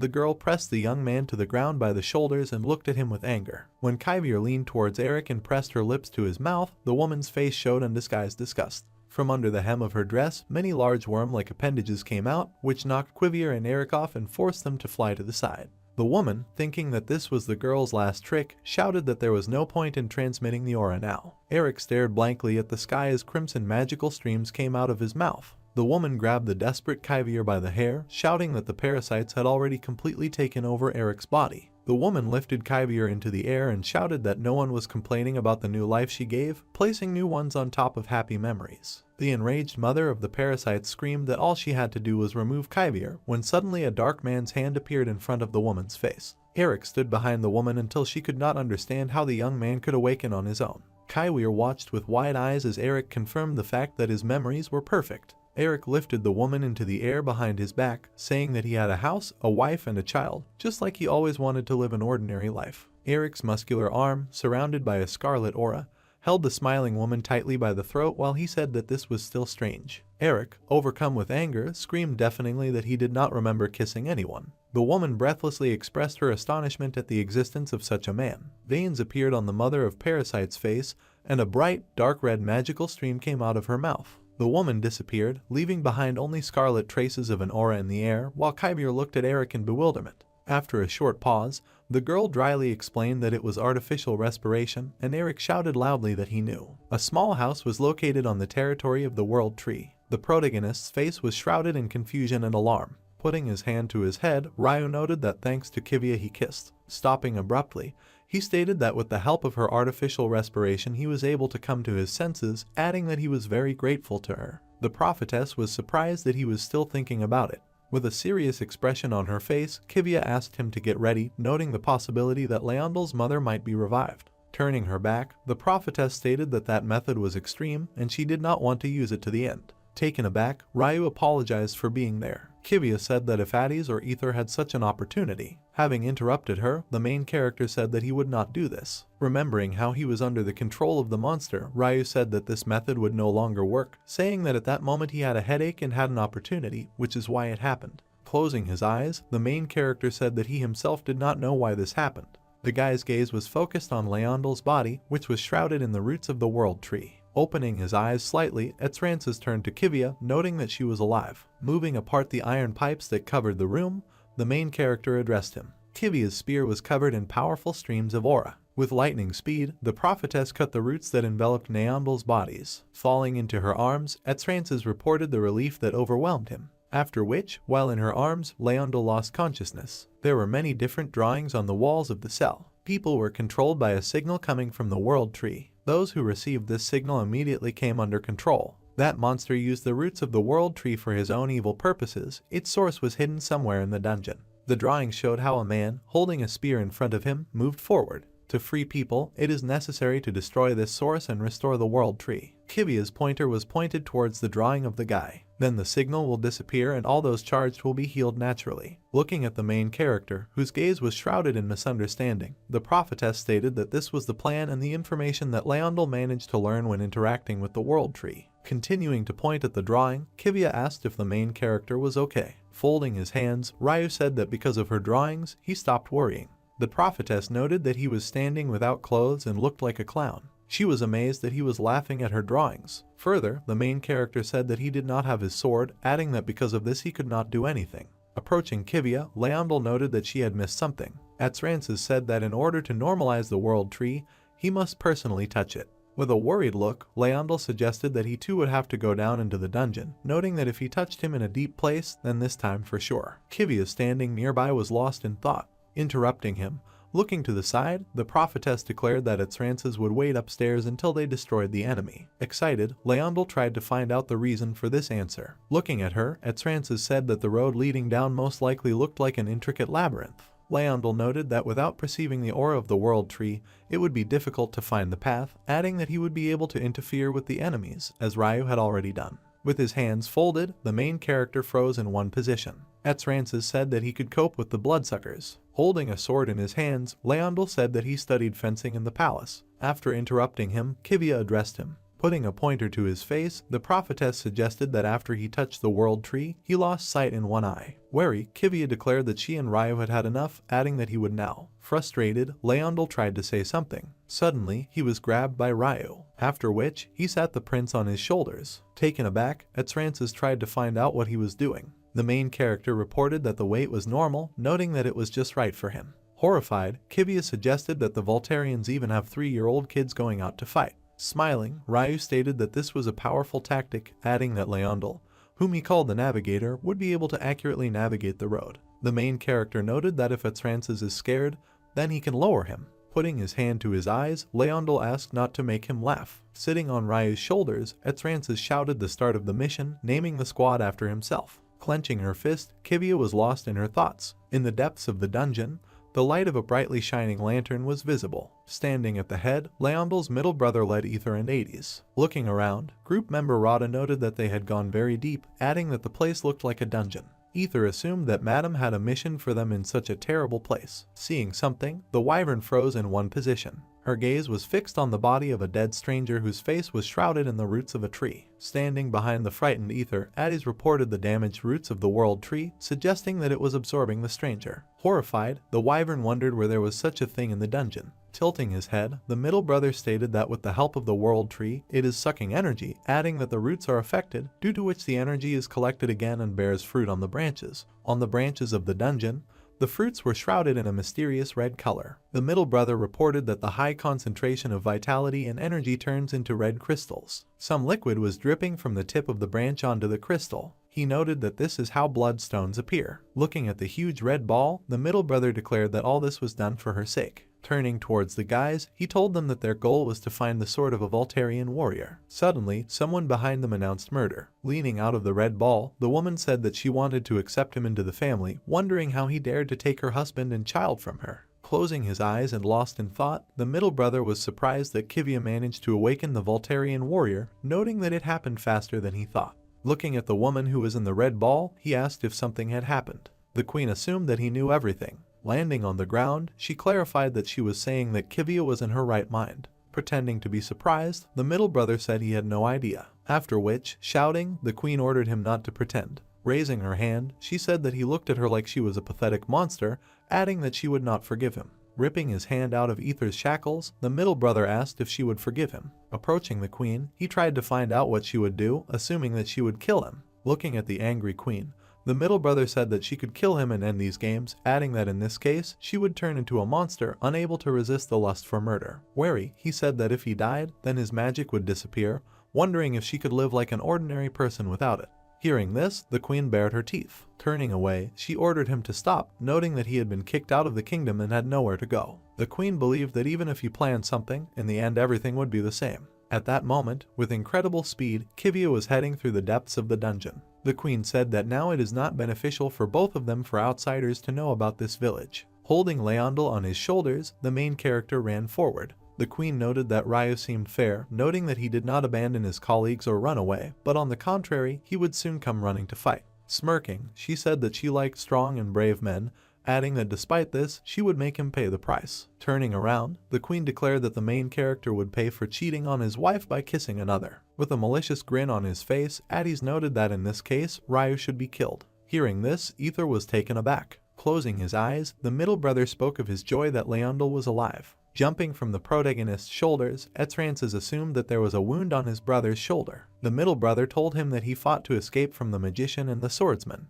With a worried expression on his face, Ryu asked if the reason he was being affected was because he was an elf. Kivia suggested that only people are influenced by the world tree, noting that thanks to it she was able to get close to the main character. Frozen in one position, Ryu thought that only people can be influenced, wondering why this happened. Smiling, the middle brother stated that Leondel was a true descendant of the royal elves, noting that even he would not be able to touch the world tree. Looking at the inspired Etrances, he said that he was able to save the kingdom of the elves. Seeing something, Kivia was shocked. Suddenly, Ether appeared behind the middle brother and rushed at him with two blades. With lightning speed, Kivia placed her spear, causing the wyvern's attack to fail. After swinging the magical artifact, Ether flew to the side. Indignant, the main character asked the wyvern to come to his senses. The prophetess noted that if words had worked, then she would not have had to go through all this when she awakened him. Looking at Addis, in whose hands the technique was being formed, Kivia stated that they were now mistaking them for enemies. By hitting the ground with his magical staff, group member Rada created a powerful stream of flame.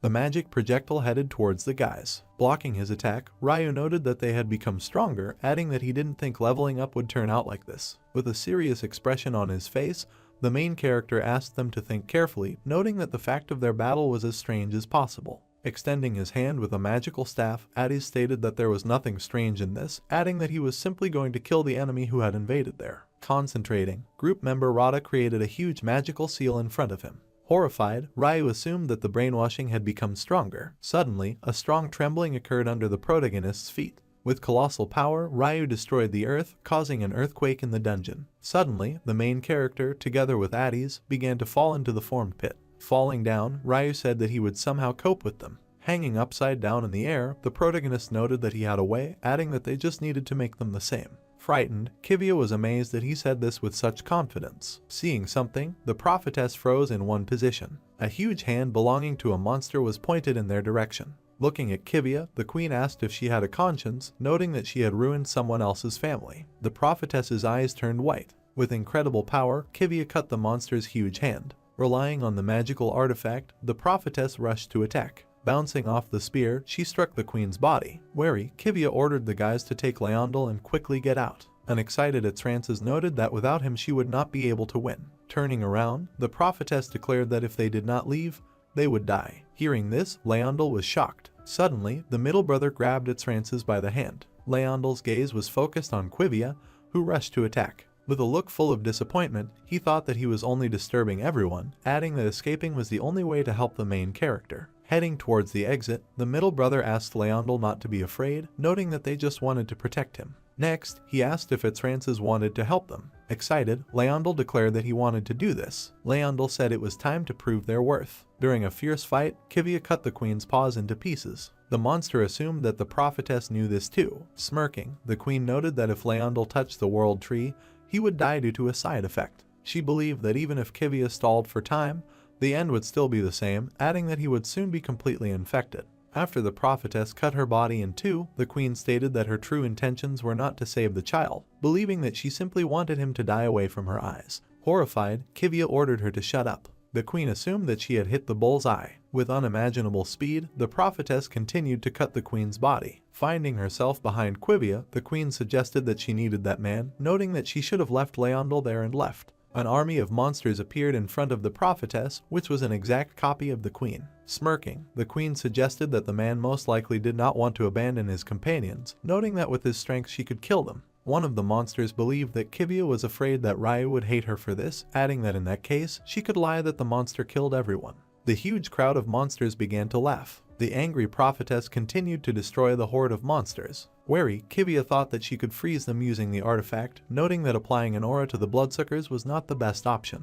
After the prophetess's blow, the monster's neck began to immediately grow together. On the floor of the dungeon, one could see the red skin with which the monsters were covered. Continuing to think, Kivia noted that in addition to all this, they recover too quickly, adding that bloodsuckers feed on the energy of the world tree, which is why her attacks were pointless. A huge army of monsters surrounded her on all sides. The prophetess believed that in order to deal with them, in addition to the aura, 4 main forces were needed. Looking at the flustered Kivia, the queen assumed that she had already realized what her weakness was, noting that she herself knew everything perfectly well. Grabbing the tree branch, the queen reported vulnerability against aura and the 4 main forces. Turning to Kivia, she asked her what she thought, why she didn't kill the magician and swordsman then.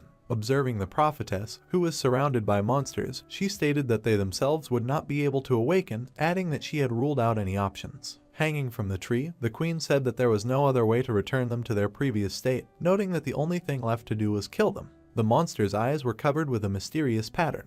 The monsters standing around began to mock Kivia in every possible way. Smiling, the prophetess said that it was exactly the same as before. Kivia noted that there was such a simple way. Suddenly, behind her, there was a powerful explosion. Surprised, the queen wondered what had happened. After landing on the ground, the main character reported that he was not level enough, asking Kivia for help. Clutching her chest, Etha ordered Ryu to return the chain to him. In the hands of the prophetess was the necklace of polymorph. A powerful glow emanated from the magical artifact. After the transformation, the dragons rushed to attack. A flame began to form in Addis's mouth. Next, group member Rada fired a fire projectile at Ryu. The entire area of the dungeon was covered in fire. Upon learning that Addis was a dragon, the queen was shocked. Rays of auras formed in her eyes, with which she attacked the guys. Wary, Addis stated that she wanted him to harm Kivia and Ryu with his own hands, asking her to prepare for this. The enraged queen continued to attack the protagonist's group. Smirking, Ryu suggested that this was the first time he had seen Addis so angry. Being in Ether's mouth, the main character thought that she was too. After interrupting him,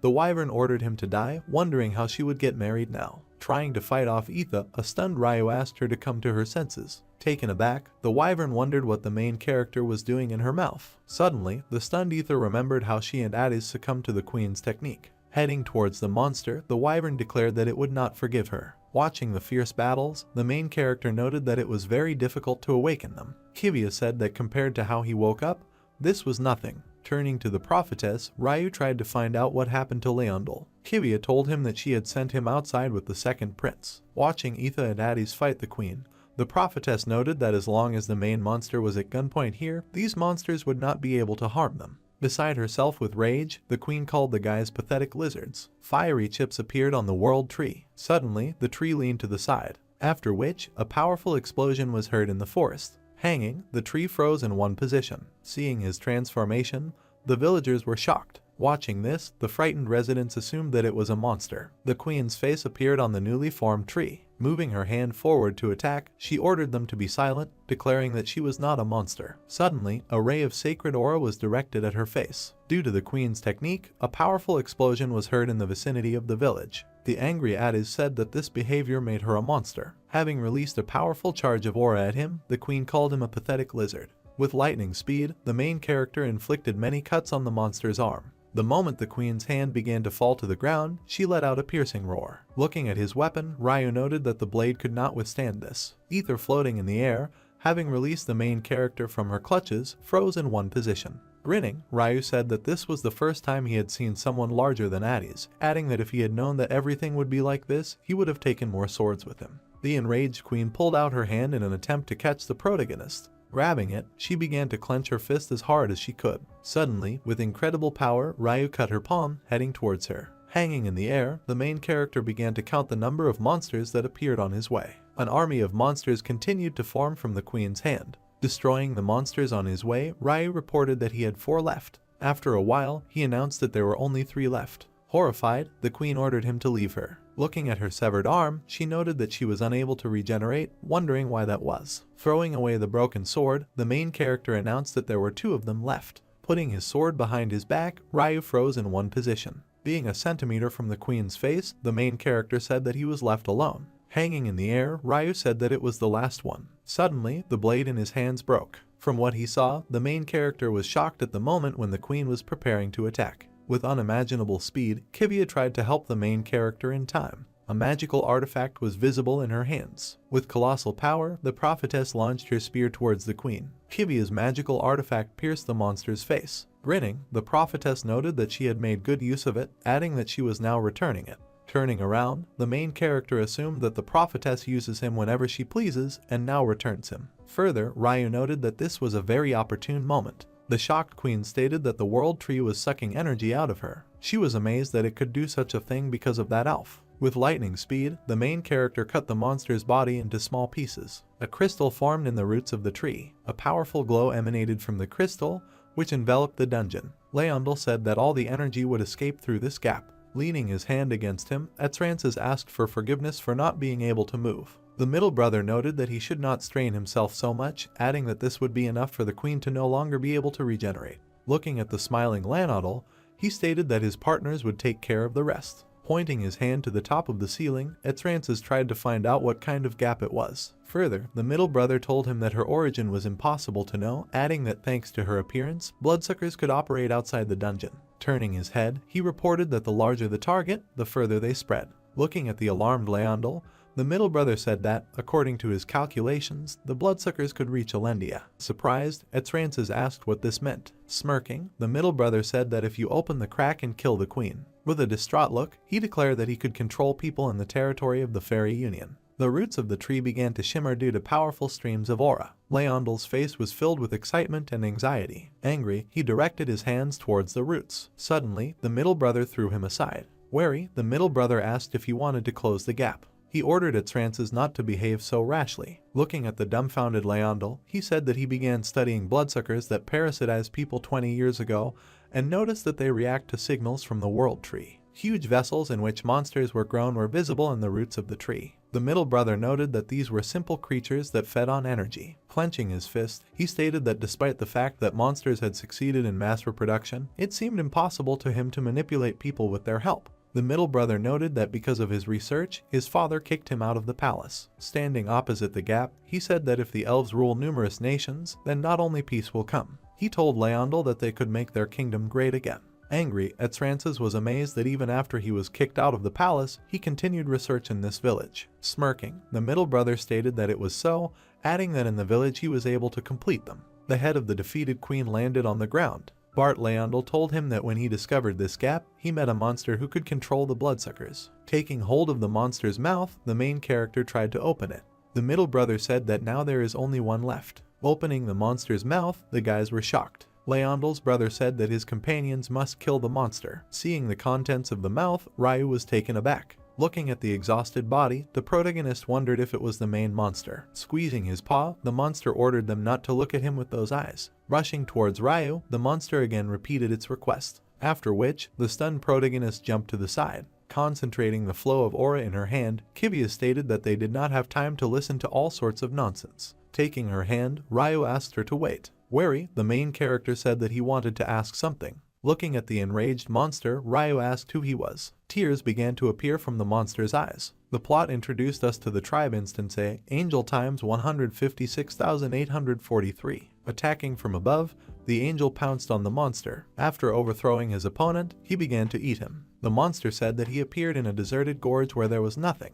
The head of a monster could be seen from the angel's mouth. The monster said that he ate everything so that there was less of him, adding that neither consciousness nor ego were needed for this. There was a small scar on the angel's head. The monster said that in order to survive and become stronger, he had no other way than to devour and evolve. Seeing something, he alerted his gaze. A monster of colossal proportions appeared on his way. Angel stated that this was also the case with other competitors who remained alive for a long time, noting that this only meant that they ate many other creatures. The monster said that compared to the predators, who were simply huge, he was weak and small. Because of the huge monster, Angel tried to escape. Continuing his story, the monster noted that in case of failure it was impossible to survive. His eyes were shrouded in genuine fear. A monster of colossal size destroyed everything in its path. The angel stated that one day he failed and was badly injured. Due to the fall from a great height, the monster's paw flew to the side. The angel wanted to be killed and eaten. Suddenly, a mysterious portal appeared in front of his face. The monster reported that suddenly he noticed a strange gap that he had not seen before. Pushing off from the ground, he rushed into that very gap.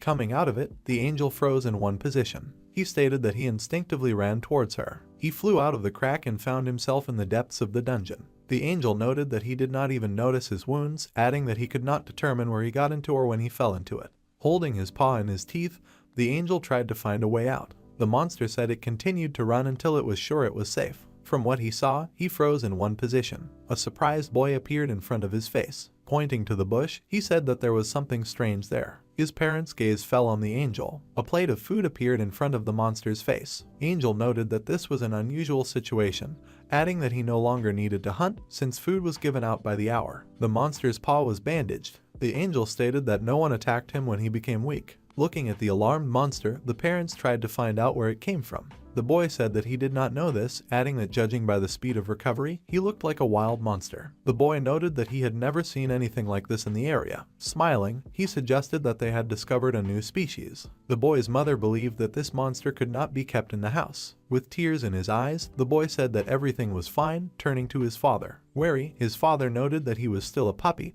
but despite this, he was dangerous like other monsters. Smiling, the father said that if mom agrees. Interrupting him, the boy's mother expressed her dissatisfaction. After which, the father noted that this should not be done. Trying to pet the monster, the boy revealed that his father was a veterinarian. He told the monster that he would soon recover, asking him to eat well. Looking at the angel eating the food, the boy asked if it was tasty. Raising the bowl, the angel declared that it was delicious. Falling to the floor, the boy was amazed at what the monster was saying.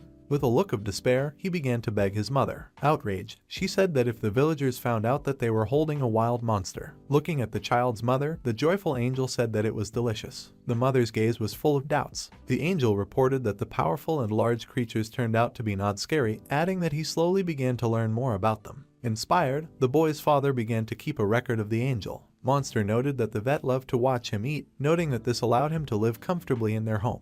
With a smile on her face, the boy's mother carried Angel in a small basket. The monster said that sometime later the veterinarian's wife said that keeping him locked up was too much, so sometimes she secretly took him out when she went to the village. Lying in the boy's arms, the monster noted that he loved to read books and sleep under a tree. His hand lay on the angel's head. The monster said that the boy gave him a name. He noted that he was white as snow, causing the boy to call him Snow. Because Snow overturned the plate, the family members started laughing hard. Snow stated that he had never seen snow, noting that he liked the name. It started to rain heavily outside. Frightened, Snow pressed himself to the bed. Putting his hand on his head, the boy assumed that he came because he was worried. Standing opposite the worried parents, the man noted that it was forbidden to go inside, saying that an epidemic had spread throughout the village. Opening the door to his room, the man said that they should not worry. Entering the sick boy's room, Leondel's middle brother froze in one position. Snow said the parents said they would bring a special doctor. While petting the monster, the boy's mother praised him. Leaning over as a sign of respect, the father thanked his middle brother. Taken aback, he said that this was not worth doing, noting that he simply replenished the internal energy in the body. It was still raining heavily outside.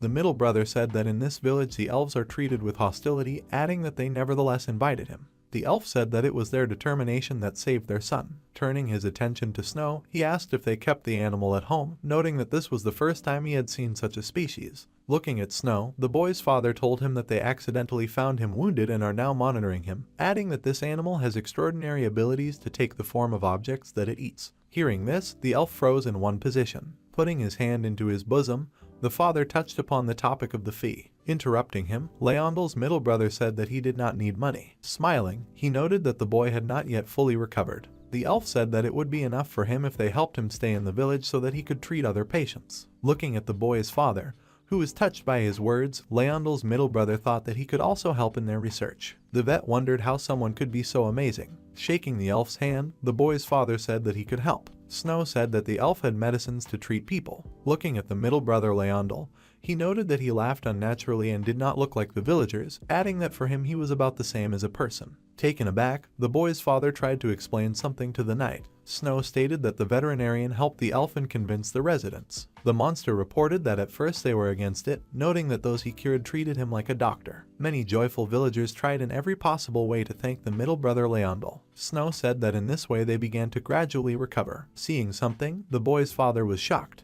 The monster stated that this was not the case with everyone. Snow's face was shrouded in worry and annoyance. The distressed monster lay on the boy's bed. Snow said that even medications did not help the physically weak, adding that the boy was no exception. Standing in the middle of the room, the monster froze in one position. Snow reported that the once noisy house suddenly became uncomfortably quiet. The monster noted that the sounds of laughter had disappeared, and no one was calling his name anymore. Snow's gaze fell on the boy's father, who was drinking alcohol out of his grief. The monster stated that the family and other villagers had contracted another disease. Huddled in the corner, the boy's mother pulled her knees up. Snow reported that the disease could not be cured by any medicine. The monster's face was filled with bewilderment. Drops of rain fell on Snow's paws. With lightning speed, the monster ran forward. A memory of how they shared a meal as a family arose in his mind. Snow wondered what he needed to do to return to that time. The image of a smiling boy appeared in his memory. The monster could not understand what he should do to be called by name again. Next to the boy's gravestone lay a fresh bouquet of flowers. Looking at him, Snow froze in one position. Suddenly, the monster began to dig a hole. The endless downpour continued to fall outside. Raising his sword, the boy's father asked if everything was okay with his wife. The frightened woman reported that it was, wondering what it was. Snow stood in front of the open doors, with lightning thundering in the background. Horrified, the veterinarian asked if it was him. Looking at the monster, he guessed it was Snow. Looking at the stunned parents of the dead boy, the monster said that he was in pain, just like his mom and dad. With his hand on the bloody fur, Snow reported that the boy had disappeared, which was why he was in pain. Smiling, he stated that everything was fine now, adding that now there was him. A huge hole was dug at the boy's burial site. The monster said that he would become his family instead of the boy. Holding the sword behind his back, the veterinarian called Snow a terrible monster. Suddenly, a huge puddle of blood appeared on the floor. Villagers were heading to the veterinarian's house, holding torches in their hands. Opening the door, the man said that something terrible had happened, adding that the monster had dug up his son's grave. Suddenly, his gaze fell on Snow, in front of whom the corpses lay. Turning around, they discovered that there were tears on the monster's face. Snow said that when he came to his senses, it was all over. The monster thought about going to the doctor. An army of knights set off in pursuit of Snow. The monster noted that in this guise he could not do this. Snow stated that without understanding the reasons, he ran and found the crack from which he fell. Approaching her, the monster tried to penetrate her. Snow noted that he had become larger than this gap. Trying his best, the monster stuck its paw into the portal. It seemed to Snow that he could push it apart and crawl inside. The monster noted that he did not want to return. Suddenly, someone stabbed an arrow into Snow's back. A crowd of angry hunters surrounded him on all sides. Looking at the place where the stunned monster sat, the hunter tried to find out where this gap appeared there and where the monster came from. He was sure that diseases in their villages appeared because of Snow. Indignant, the monster declared that it was not his fault. Horrified, the guy said that Snow spoke human language. At that very second, the hunters began to point their weapons at their comrades. A stunned Snow believed that he was the one who forced them to do this, noting that he then somehow gained the ability to control the bloodsuckers. Remnants of blood were visible on the monster's mouth. Snow said that the cause of the disease that spread in the village was monsters called bloodsuckers. Further, he said that the same happened with the boy who contracted the disease. Raising his sword above the monster, the guy froze in one position. Snow stated that he ate the boy and found her, noting that he too was a monster. Looking at the monster, who had a blade pointed at his face, the elf said that these people were mistaken. He extended his hand and declared that Snow was not a monster. Leondal's middle brother noted that if Snow considered himself such, it was only because of the limitations of people. Smiling, the elf stated that with the power of Snow, one can change the consciousness of those around him. Standing in the depths of the dungeon, Leondal's middle brother said that he would help him, adding that he would live like a man. The monster stated that the elf cast magic on him so that he would not accidentally kill someone. Raising his hair, Snow said that after that, he gave the elf 2 of his eyes, noting that it was all in order to use his abilities. Approaching the monster, Kivia stated that since he was just an elf's pawn to control people, and in the end, he betrayed him. Interrupting her, Ether was amazed that Leondal's middle brother had used them, adding that she would not forgive this. Turning to the guys, Snow stated that thanks to the elf, they were able to come to their senses. Exposing her hand, which was shrouded in a stream of aura, Kivia reported the problem that they did not know what kind of thing the elf would not do yet using Leondal. Next, the prophetess asked where Leondal's middle brother was at the moment. Bowing his head, Snow asked if the guys thought that he would help them because the elf had betrayed him. He was sure that they, too, considered him just a monster. Hearing this, Kivia froze in one position. The monster believed that they were simply postponing the moment of reprisal. Approaching him, Addis said that he also had a time when he lived like a wild animal and had to kill people for the sake of survival. Looking at Snow, group member Rada stated that he now regrets it. Indignant, Kivia asked him to leave. Putting his hand on the prophetess's shoulder, the main character asked her to leave it as it was. Leaning on his hands, Snow asked if Addis was inviting him to also repent and continue living. Group member Rada said that trying to survive by any means is not a sin. Looking away, Addis noted that it was wrong to take the lives of any people with the help of bloodsuckers and attack them. Baring his teeth, Snow said that group member Rada spoke as if he knew everything. The monster noted that if he could also turn into a human like him. Snow's gaze was filled with rage. Indignant, he said that if others had not looked at him as a monster, he would not have done it. Hugging Snow, Addis said that they were both essentially monsters. Holding him close, group member Rada said that no matter how much he denied, this could not be changed, asking him to use it more as an excuse and make those he loved bad. Tears began to form in the monster's eyes. Looking at Snow's paw, Addis asked if more than one person had not been kind to him. At that moment, a memory of the bloody streaks that appeared on the floor arose in the monster's head. Taking the sword in his hands, Snow froze in one position. The veterinarian's face was filled with genuine fear. The monster's face was enveloped in incredible anger. Suddenly, the head lying on the ground began to sob loudly. Outraged, Kivia asked why the guys were just standing there and watching, noting that they needed to get this over with quickly. Smiling, the main character said that this was so, inviting the guys to finish it. Watching Addis hugging Snow, the guys froze in one position. Ryu stated that they need to find Leondal and destroy the second prince. Leaning on Addis's shoulder, tears flowed from Snow's eyes. The huge head of the monster lying on the ground gradually began to disappear. Zombified people with rolled up eyes obediently walked down the street. The crowd left their home village, heading in the opposite direction from the world tree. Addis looked at Snow with a smile, asking if it was all over, and the white creature confirmed it. Standing high on the branches, the humanoid monster pointed towards the settlement, saying that he had ordered the villagers to go so far where the signal of the world tree would no longer affect them, and then the bloodsuckers would disappear on their own. Eric looked ahead with a soft smile, deciding to wait a little until the villagers left, while Addis patted Snow on the head, and he said that he had deleted from their memory the moment when they saw the dragon. When the magician praised the monster, he anxiously noticed Ether standing at a distance in a maid's costume. Closing her eyes, the girl cast a glance at the monster, full of boredom and dissatisfaction. The next second, the blonde's face changed, recalling with pleasure her recent flight in the form of a wyvern and wondering why her shoulders hurt so much. The surprised Addis suggested that this was due to a long break in transformation into the true image, and Eric brazenly threw that she just got fatter. After that, Ether climbed onto the shoulders of the jock and began to bite him, and he began to explain that he was starting from the true appearance of the girl, and then Addis said with a grin that in this case he is the heaviest. Grabbing the angry blonde's face, Eric raised his eyebrows, thinking about something. Among everyone, Kyvier looked saddened, looking down. Eric approached the brunette and carefully asked if she was like this because of Landel, assuring that the second prince needed a boy so that he would not kill him. Then the girl admitted that she was like this because of the hunter, which greatly shocked the man, who did not expect such attention to his person. Eric was not a Ratnian, so even the goddess cannot accurately predict his actions. Kywier was worried that if the Musliman continued to change his fate, then all her predictions would turn out to be false. The girl seriously stated that for this reason he should follow her decisions. Finishing, Kyvier said that this was an agreement between the prophetess and the assistant, and Eric, bewildered by the seriousness of his interlocutor, replied that he understood. Despite the motion, the brunette calmly announced that it was necessary to leave. After the order to go ahead, the hunters began to slowly descend from the tree. Glancing at cute Snow, Kyvier concluded that it was not in vain that the guys stopped her while trying to kill this creature. Otherwise everything would have gone according to the second prince's plan, and Ether, who was walking behind, opened her green eyes wide when she heard this. All the heroes stopped on the edge of the abyss, and the brunette added that she didn't even think that everyone guessed about the elf's plans and was trying to stop her. With a smile, tilting his head towards Snow, Eric admitted that he didn't know about anything, but the name of the red-eyed creature's race just popped up.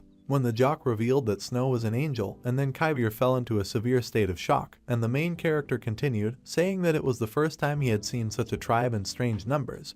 So first he tried to stop the girl. Addis and Ether looked in amazement at the white creature, not knowing who the angels were, and Snow himself, as it turned out, did not know this. Eric was amazed by the knowledge of the Ratnians, calling foreigners devils, until a snow-white small wing appeared nearby. At the main character's eye level, a monster with red eyes and perfect teeth hovered in the air, quickly flapping its wings. A whole cloud of white monsters with red eyes quickly flew out of the abyss of the world tree, emitting heart-rending screams. Shocked by this sight, Ether and Addis assumed that these monsters had arrived in their world. Like Snow, and feathers from their wings were falling nearby. Grabbing the humanoid creature by the collar, Kyvier quickly kicked Eric, pushing him straight into the abyss, and informed the magician and the wyvern that plans were changing. Snow was scared when the brunette said that it was necessary to kill creatures called angels, adding that monsters should not come out of here, and heart-rending screams were heard around. Continuing to hold Snow, Kyvier with a serious look jumped into the abyss behind Eric and explained that he would close the gate. In the trunk of the world tree, angels made their way through the roots, shining with red energy, and the voice said that he had not seen such monsters even on the nearby continents. The doctor of elven origin held his wounded hand and watched the cluster of monsters with an insidious squint,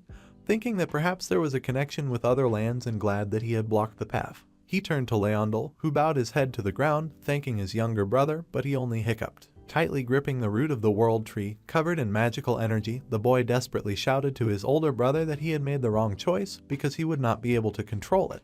The blonde elf grabbed Leondel by the pink lock of her bangs and said bitterly that it was for this reason that he needed help from the boy who would open the gap, asking for help for the sake of the kingdom of the elves, and he looked at the young man with an evil grin. Leondel cried out furiously what his father or elder brother would say if he saw the doctor in his current state, to which he coldly concluded that these people were liars. Bringing his other hand to the face of the boy sitting on his lap, the blonde elf explained that neither he nor his twin brother could control the world tree, asking his younger brother if he had ever wondered why only he could do it. The doctor stuck his thumb into the frightened Leondel's mouth, pulling back the corner of his lip, and said that only the eldest sons of the elven royal family had such an ability. The blonde youth ran his finger over the boy's skin, leaving a mark on his cheek, and said that the crown prince had forgotten about his duties and fell in love with a human girl. Then the elf king declared his own grandson his son in order to hide the prince's stupidity. The doctor loomed over the shaking Leondel with a stern expression, continuing to tell him that the crown prince was going to pass the throne to the half-blood in the future. But if this happened, the royal blood of the elves would forever be defiled. The blonde elf with a predatory look stated that, as in the case of the half-blood's mother, he sent mercenaries to kill the boy. The man began to say that he had failed, which he was incredibly happy about, but his speech was interrupted by a fist flying sharply into his face, and his round glasses flew off. Eric stood in the depths of the world tree, attacking the treacherous elf with such a powerful blow that he flew far away. The half-naked jock held his hand with his index finger extended forward, from which smoke was coming, insulting his opponent, glad that he had struck him. The main character would like to kill the vile elf, but for some reasons this was impossible, and Kyvier, meanwhile, leaned over the exhausted Leondel, worriedly touching him. Holding his crippled cheek, the blond man, crushed by his fist, burst into rage when he saw the Walterian in front of him. The angel Snow addressed the traitor, threateningly saying that his assumptions that the doctor was caring for him and therefore was hiding this place had been completely dispelled. The angry white creature with glowing red eyes bared its teeth, clarifying that the doctor had infected everyone with bloodsuckers since he came to the village. The elf with several irises in his eye was amazed to meet Snow, questioning why the hunters did not kill him and teamed up with the monster. Kyvier looked worriedly at Leondel, who sat without raising his head, and asked if the traitor had given him poison, and the boy only hit the girl with his fist. Kyvier was perplexed when the pink-haired half-elf suddenly rushed from his spot with a sharp tool in his hand. Eric was amazed when Leondel, barely standing on his feet, covered the blonde elf with his body. The doctor smiled sarcastically, saying that he knew so. He was able to control even half-elves, and at his will, the boy with a sad look brought the sparkling blade to his throat. Kyvier and Eric looked at the insidious elf with contempt, and the jock asked Snow if he could do something, but the angel said that now only a blonde man could control the child. The girl's eyes were filled with hatred and the desire to brutally deal with the elf who was causing pain to a creature close to her. Crouching and placing his hand on the boy's shoulder, the doctor glanced at Leondel with an insidious squint and asked if he remembered his request, to which he received a positive answer. The boy squeezed the root of the world tree with great force, releasing prana through it, while the veins on his hand stood out from the tension. Kyvier furiously screamed for the doctor to stop, and he suggested that those gathered considered this place an ordinary dungeon. When the roots mixed with prana began to push apart the spatial gap, the blonde elf said that it was the gateway to the world of the demon king Ampalas. Looking at Kyvier with puzzlement, Eric asked why such a thing even existed, and the gloomy girl replied that the goddess of darkness had now lost her power, and for this reason the balance of power that protected Ratna had cracked and a gap appeared between dimensions. Snow looked at the brunette with caution when she said that the angel was not created by the goddess, and there is a high probability that it was the biological weapon Ampalas against Ratna, which the demon was testing. The elf only grinned after the girl's words, hearing the mention of the demon god. He screamed madly for Kyvier to kill him and Leondel to save Ratna, grabbing the stunned boy's pink hair with one hand and his hand with the other. When the blonde man, teasing the girl, asked if there was anything to think about, she looked at him with hatred, twisting her mouth with overwhelming anger. Then the doctor, raising his hand, said that Kyvier was not able to do this because it was a lie. Eric, with a serious look, began to take out his sword from behind his back, at the same time asking the elf to move away if he did not want to die. Then the blonde man burst into mad laughter, asking the jock whether he had really decided to break the gate with his stupid blade. At that moment, a huge white hand, surrounded by long shoots, grabbed the elf's body. The hand with the prey, controlled by prana, headed into a giant wide-open mouth with countless fangs. A feature of absorption is the acceleration of the development of the individual, which, in turn, depends on the amount swallowed. The amount ingested is directly proportional to the duration of survival, and the duration of survival is equal to strength. Seeing the huge gaping mouth with fangs, Kyvier confidently stated that this was the next step in Ampala's plan to capture Ratna. The giant monster sticking out from the spatial gap was from the angel tribe and had a very high level. Calling the giant Muria, the frightened Snow said that he was many years old, adding that he would devour everyone. At that moment, Eric pushed off sharply from the ground, kicking up dust under his black boots. In flight, the jock waved his sword with a concentrated look, intending to inflict damage on Muria. During the attack, a yellow screen appeared in front of the main character with information that greatly puzzled him. A powerful blow from the sword hit the giant monster directly, forcing it to close its gaping giant mouth, and Kyvier, standing opposite, was almost blown away by the rising dust whirlwind. Covering herself with snow from the flying stones, the brunette was glad that the gate was not yet completely open, and decided to first deal with the colossal angel and seal the gap. She called out to Eric, furiously shouting to the man that if he had already dealt with the monster, then he should immediately run to the gate. Numerous rows of long fangs opened again as the angel moved away from the blow. When Eric plunged his wooden sword into the giant white creature, the creature began to emit a heart-rending roar, opening its mouth wider. The main character, in response to Kyvier's request, looking back at the girl, loudly announced that it was not so easy to deal with the monster and asked to entrust Muria to him. The Musliman also asked the brunette herself to take care of Leondel, who was lying on the ground unconscious after a huge amount of spent prana. The enraged monster rushed to attack Eric, extending its giant white hand towards him. The guy noticed with displeasure that Muria was trying to drag him right into the gap.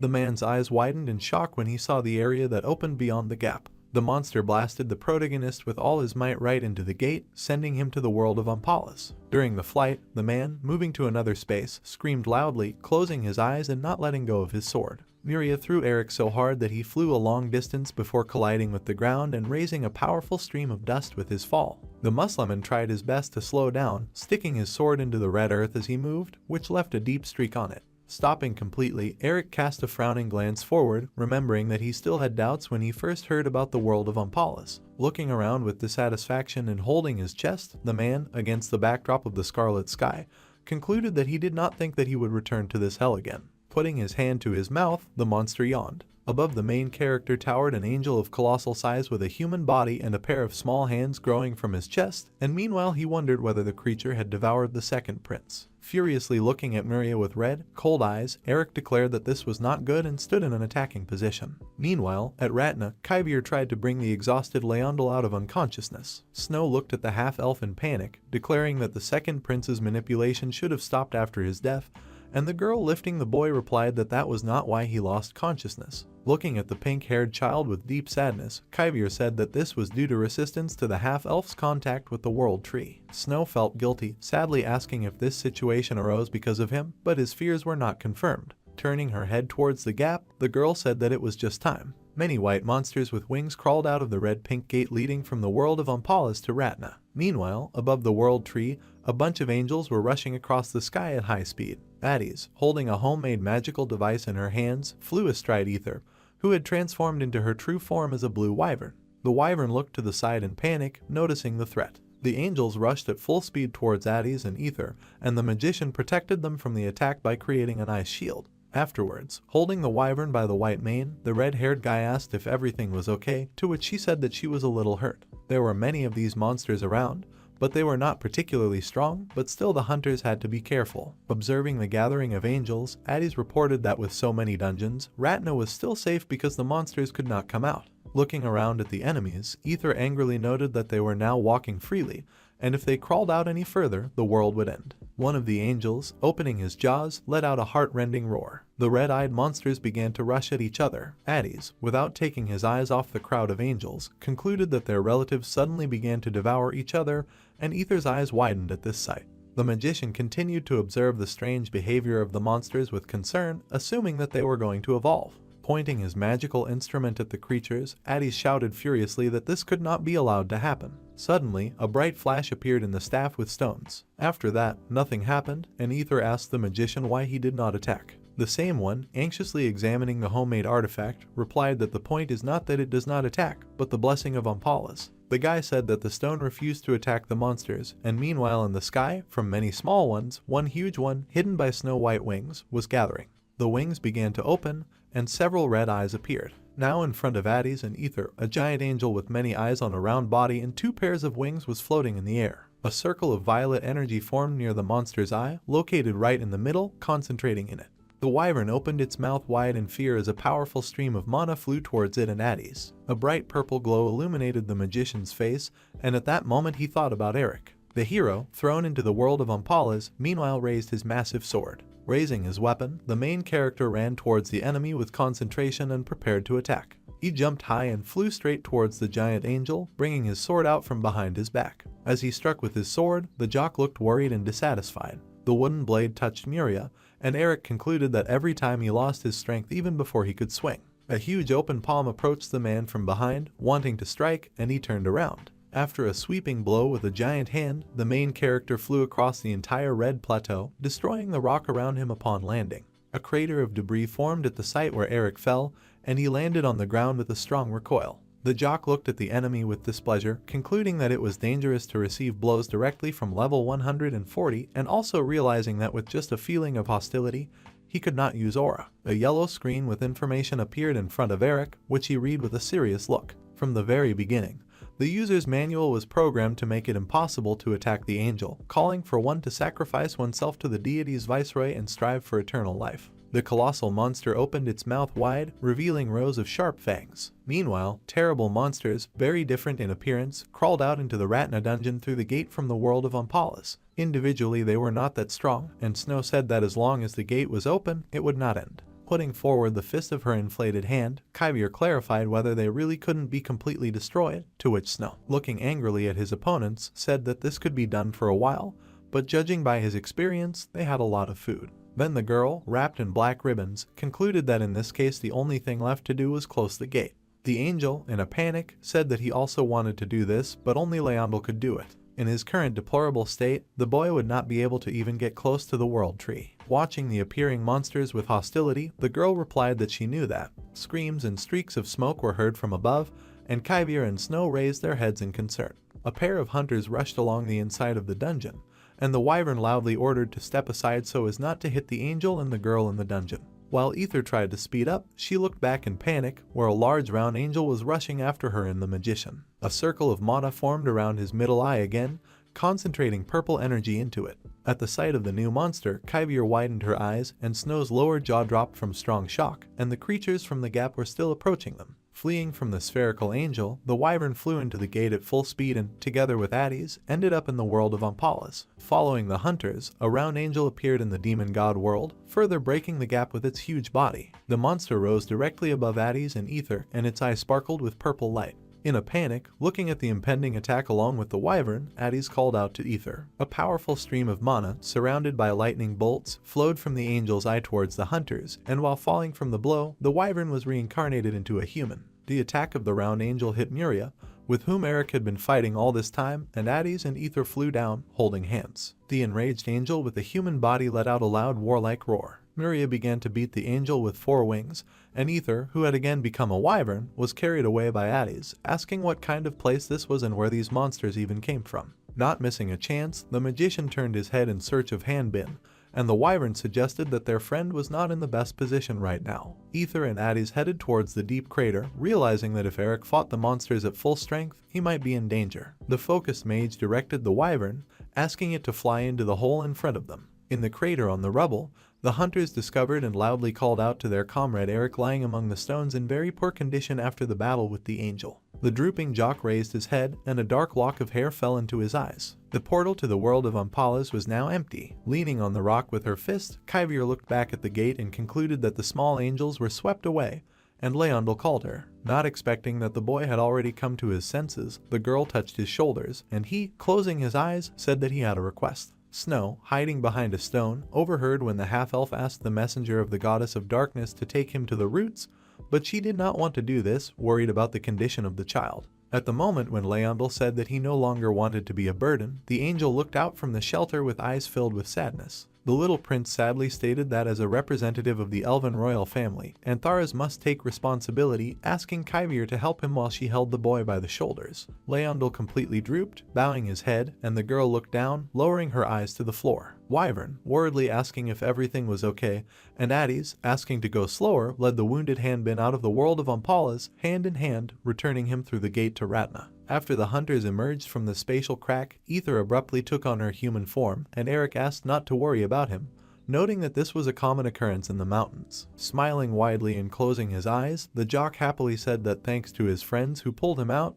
he would be able to participate in the second battle. Addis looked at the man with concern, realizing that his wound was quite serious, and he would no longer be able to defend himself and take blows as he had done so far. Kyvier approached the hunters and said that they no longer had the strength to fight the angels, and Addis offered to block the gates so that the monsters could no longer penetrate here. The girl coldly said that the crack would soon close, and meanwhile the magician and the jock were greatly amazed, looking forward. Leondel wrapped around the roots of the world tree, taking away the boy's prana, causing him to be unconscious. A shocked Addis asked if Kyvier was going to kill Leondel, and Ether tried to make him wake up. Squatting Snow, who was only capable of controlling the bloodsuckers, plaintively reported that there was no point in calling the boy because he was already unconscious. Turning away from the trio of hunters, Kyvier recalled that at the first meeting she told them about the fate of the little prince. Looking at Leondel, the girl said that because of her nature she was obliged to save people from death so that the will of the goddess of darkness would be fulfilled and Ratna would continue to exist. Turning to the hunters with a serious look, Kyvier stated that she was created to protect Ratna. Addis was sad, and Ether twisted her mouth in despair, trying to say something to the incarnation of the goddess. Suddenly, Eric approached Leondel's body and began to unravel the boy, freeing him from the roots of the tree,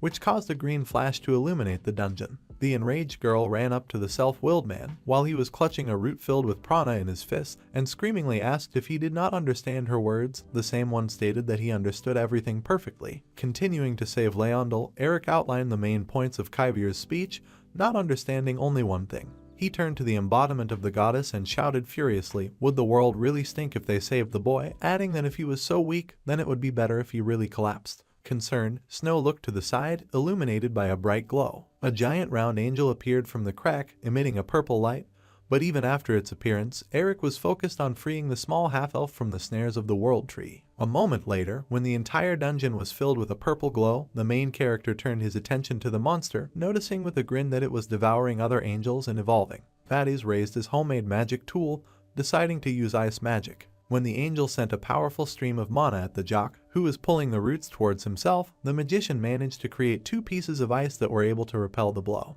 The giant angel was struck by his own attack, which returned to him after being reflected in the mirrored ice flows. Heading towards the gate, Hades and Ether looked back with a flash of insight that they were going to distract the angel, and the girl also asked the others to join the battle as soon as Leondel was rescued. Shocked by the guy's statement, Kyvier looked out from behind the jock while he, pulling back a green root, assured that he would soon come to help. Observing Eric's fruitless attempts to sever the roots of the world, the brunette reported that something could only be broken with an aura. Adding that the man could not use aura because of the landmark, the girl with an effort began to remove his muscular arm from the green snare. Kyvier screamed furiously, asking if Eric had forgotten the promise he made to her. Concentrated on saving the boy, the jock said that this was the reason he was doing this. While Hades and the wyvern that raised him fought with the colossal angel, the protagonist stated that Kyvier might not have reported Leondel's fate. While the magician watched in shock at the monster's attacks, Eric continued, concluding that in this case the girl would have immediately gone to look for Bartold, but at that moment for some reason she told about the fate of the half-elf.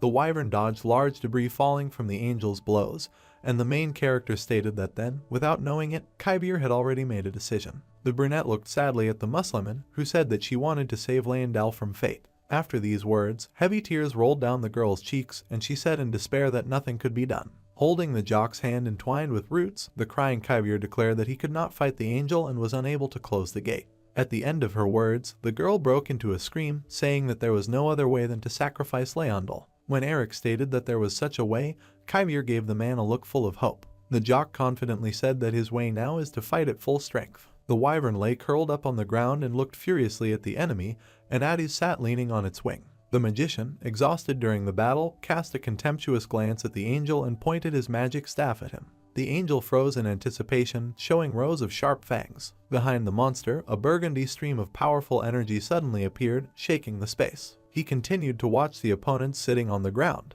Meanwhile, in the dungeon, Leondel was rescued from the clutches of the World Tree, and Kyvier hugged the boy tightly while Snow stood aside and watched. The brunette broke into a warm smile after Eric the angel's way of using the power of the goddess, concluding that such an assistant was encountered for the first time in Ratna's history. A yellow window popped up announcing that external interference had been detected at the landmark, ordering the killing of the colossal monster as Eric stood opposite at the ready with a sword shrouded in energy. Jock was partially surrounded by black stripes, which only Kyvier had previously been able to use, and joyfully agreed with the order, declaring that he would smash the enemy. The colossal angel was special, because for 25 years it had managed to survive by evolving by eating smaller and weaker relatives. The creature became the strongest in this place, and everything stopped. No matter how many times the monster swallowed the weakest creatures, it never became stronger. Even the acquired ability at some point began to sharply reduce his metabolism, and it became enough to eat only once a month. There were no enemies and there was no need to move, only occasionally catching and devouring a couple of relatives. For the creature, such a life has become a familiar and comfortable state of affairs. But now the colossal angel was filled with intense anger. For the first time in a long time, he smelled blood and suffering again. It was all because of Eric, who wanted to destroy him. The jock, in flight, struck the creature with a strong sword strike using aura, and a large red lightning bolt struck it. The monster roared in pain after the damage was done.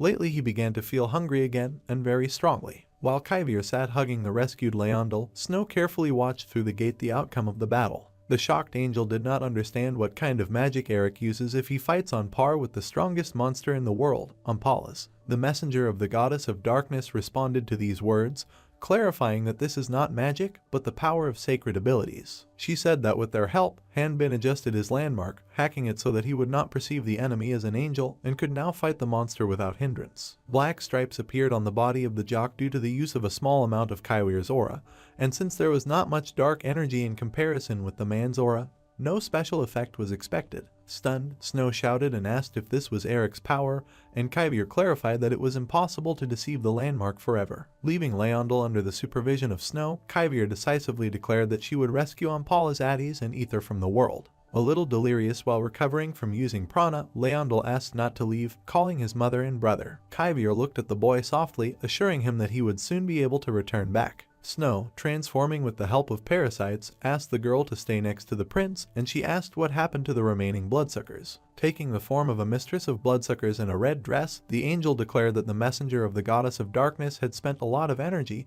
and it would be difficult to explain to the awakened Leondel who he was. Snow turned to the girl and said with a smile that the boy needed her. Watching the angel in surprise, Kyvier expressed gratitude to him. In the world of Ampalas, meanwhile, a colossal monster made an attack towards Eric, aiming his huge palm directly at the head. Then the man waved his hand, excitedly concluding that the angel, although huge, was so good at dodging. A powerful stream of aura struck the monster and hit the ground, raising dust and rock fragments into the air. The angel's arm was damaged by Eric's attack. The jock sank onto the ground, shaking after the blow, and stuck his wooden sword into it, deciding on the next step. He began to pick at the soil with his blade, introducing a stream of mixed aura into it. Thus, an impressive explosion of earth was activated, undermining the entire space in the gorge in front of the angel. Suddenly, a bright beam of light appeared from a mixture of large debris and a rising stream of dust. The monster, with a malicious smile, aimed a blow at this place with a huge fist. A white hand struck the rock. Eric, meanwhile, stood behind the angel, preparing to jump on him.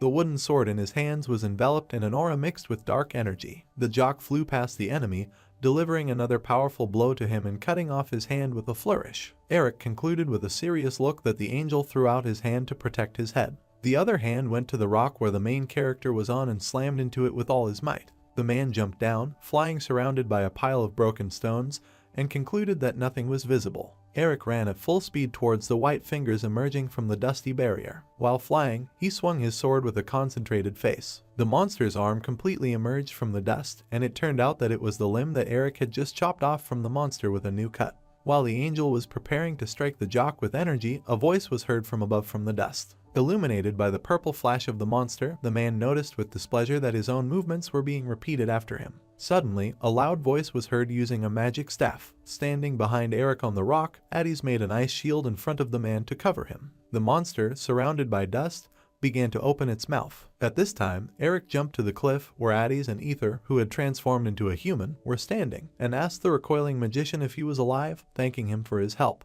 Addes replied that he was fine, adding that Ether had broken her arm, making it difficult for her to help in the air. Hearing about the hunter's injury, Eric confidently told his partners to go to the gate, and he would deal with the monster. After a powerful blow, the cliff was partially destroyed, and the jock grabbed the magician by the hand, and Ether found herself on the very edge. Eric jumped off the cliff with Addes in an attempt to grab the girl, who was now flying down among large debris. She was saved by the sudden appearance of Snow. The girl was shocked by his appearance, as well as by his unusual appearance. The angel loudly shouted that now he could not give the monster another minute. While Snow climbed the rock where Eric and Addes were, with Ether in his hands, he said that the creature would evolve due to the fact that it tore off the elf. The colossal angel was indeed taking on a new form, and his human body was changing shape. Now a giant red eye with wings fluttered in front of the guys. A purple flash appeared in his pupil, indicating that the creature was ready to attack. Seeing the final appearance of the monster, Snow knew that this was the end. A powerful stream of purple energy rushed from above, while another blow began to destroy the rock under Eric. Standing in front of Addes, the enraged jock, swinging his sword, asked his friend if he remembered how they hunted the spider. The magician answered in the affirmative and, understanding what his partner was getting at, covered the man's sword with a layer of ice using his staff. The main character clenched his teeth from tension, concentrating on the blow. He launched a spinning ice sword at the monster, spinning the air behind it. The sword collided with a stream of purple energy, sending dust and rock fragments into the air. The space was filled with a bright purple glow. Sitting at the spatial crack, Kyvier with Leondel on her knees watched what was happening. The girl gloomily stated that Hanbin should quickly put an end to this because her abilities are running out. The spinning sword flew straight into the stream of energy released by the angel. The weapon kept getting closer to the giant monster, which opened its mouth wide. The ice-coated sword reached its target, stabbing into the monster. The ice layer shattered into small pieces as the blade got stuck between the angel's rows of fangs. Eric, enveloped in an aura, flew up to him, pulling out his weapon by the hilt and indignant that the angel loved to devour everything so much. Pulling out the sword pumped with his hands, the man happily announced that he had finally reached the enemy's head. His eyes burned with rage, and a predatory smile appeared on his face as the Musliman intended to finish off the angel. Eric delivered several powerful blows directly to the creature's fangs. There was a flash in the angel's mouth as the man intended to pierce his fangs. Next, he struck the angel's head with scratches. The jock completed the attack with a powerful direct blow. After a cross blow, a gap appeared in the monster's fangs, through which the blonde crown of the head could be seen. concentrating, Eric prepared for the final decisive blow. The monster was badly injured. Strong smoke came out of his head from each wound, and meanwhile the main character was already releasing a powerful stream of aura into him.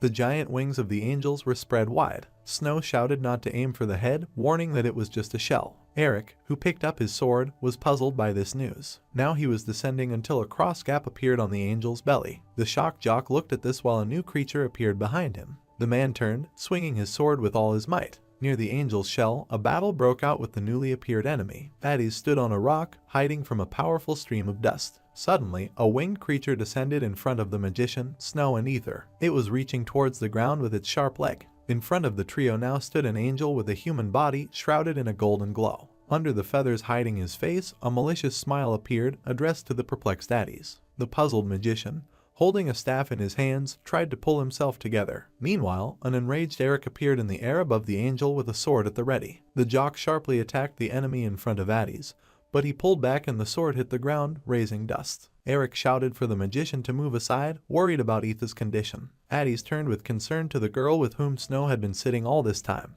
Ether sat with her head down and her eyes wide, breathing heavily. Holding the girl close to him, Addies watched the battle, perplexed. He could not understand why, after the destruction of the main body, the creature Eric was now flying towards became much smaller. Snow explained to Mash that the angel race is constantly evolving, and in return, unnecessary abilities are accumulating. The angel sadly reported that after the monster devoured the elf, he gained intelligence, along with which came awareness. In order to move to the next level, the monster needed to get rid of everything unnecessary, including its massive shell. Addies was afraid to imagine what would happen next if the creature had already become so smart. Eric, meanwhile, continued to fight with the angel, striking with his sword, which turned out to be useless. The monster fought off the aura's blows with the help of its golden energy. Fighting with the jock, the intelligent creature chuckled sarcastically. Eric watched the angel with a murderous gaze, concluding that he was difficult to deal with, suggesting that this was due to the creature's diminishing growth. Each attack of the angel was thought out to the smallest detail, and the main character no longer felt like he was fighting a monster. Noting the feathers in which the creature lays out its aura, as the jock himself does with a sword, Eric had some guesses.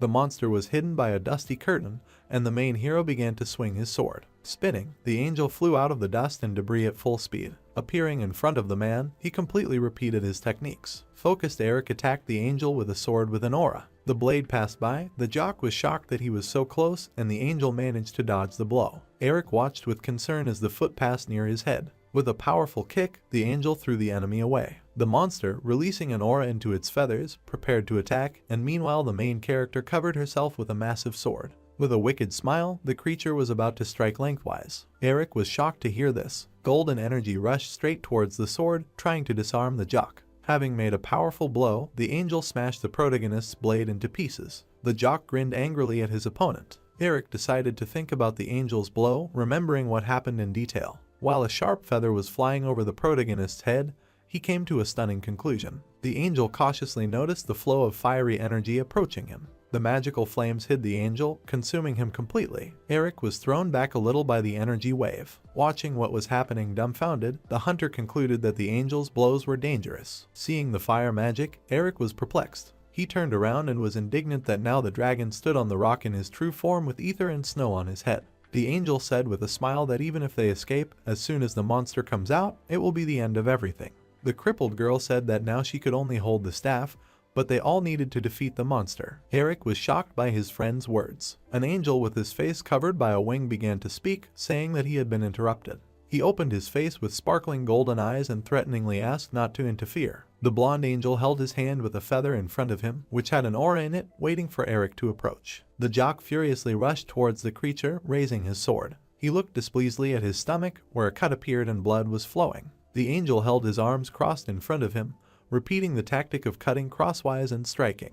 The creature pointed a sharp feather forward at the running Eric, while a magical cross rushed towards his comrades. The golden cross, filled with a golden aura, began to sparkle in the middle as it approached. Illuminated by a bright light, the main character began to scream heart-rendingly, seeing this picture. The dragon put his fists forward, preparing to parry the angel's powerful blow. Suddenly, stones and dust flew into the air. Among them were fragments of the homemade magic staff of Addies. Kyvier, who was staying with Leondel in the dungeon, looked anxiously into the portal. She noticed that someone was approaching with great speed, realizing that no one here could have such enormous power. When walls around her began to collapse and rocks began to fall, shaking the space, the girl began to scream, afraid that she would hit the boy. Suddenly the stones stopped because of a green figure in the sky holding them with prana. Kaivia raised her gaze to the sky. Noticing the figure, she asked in shock where this man was here from. A huge gap appeared in front of Addis's face, which shocked him. Raising his hands, he tried to hide from the powerful stream of light. Suddenly, Snow took out a crystal from Addis's magical staff.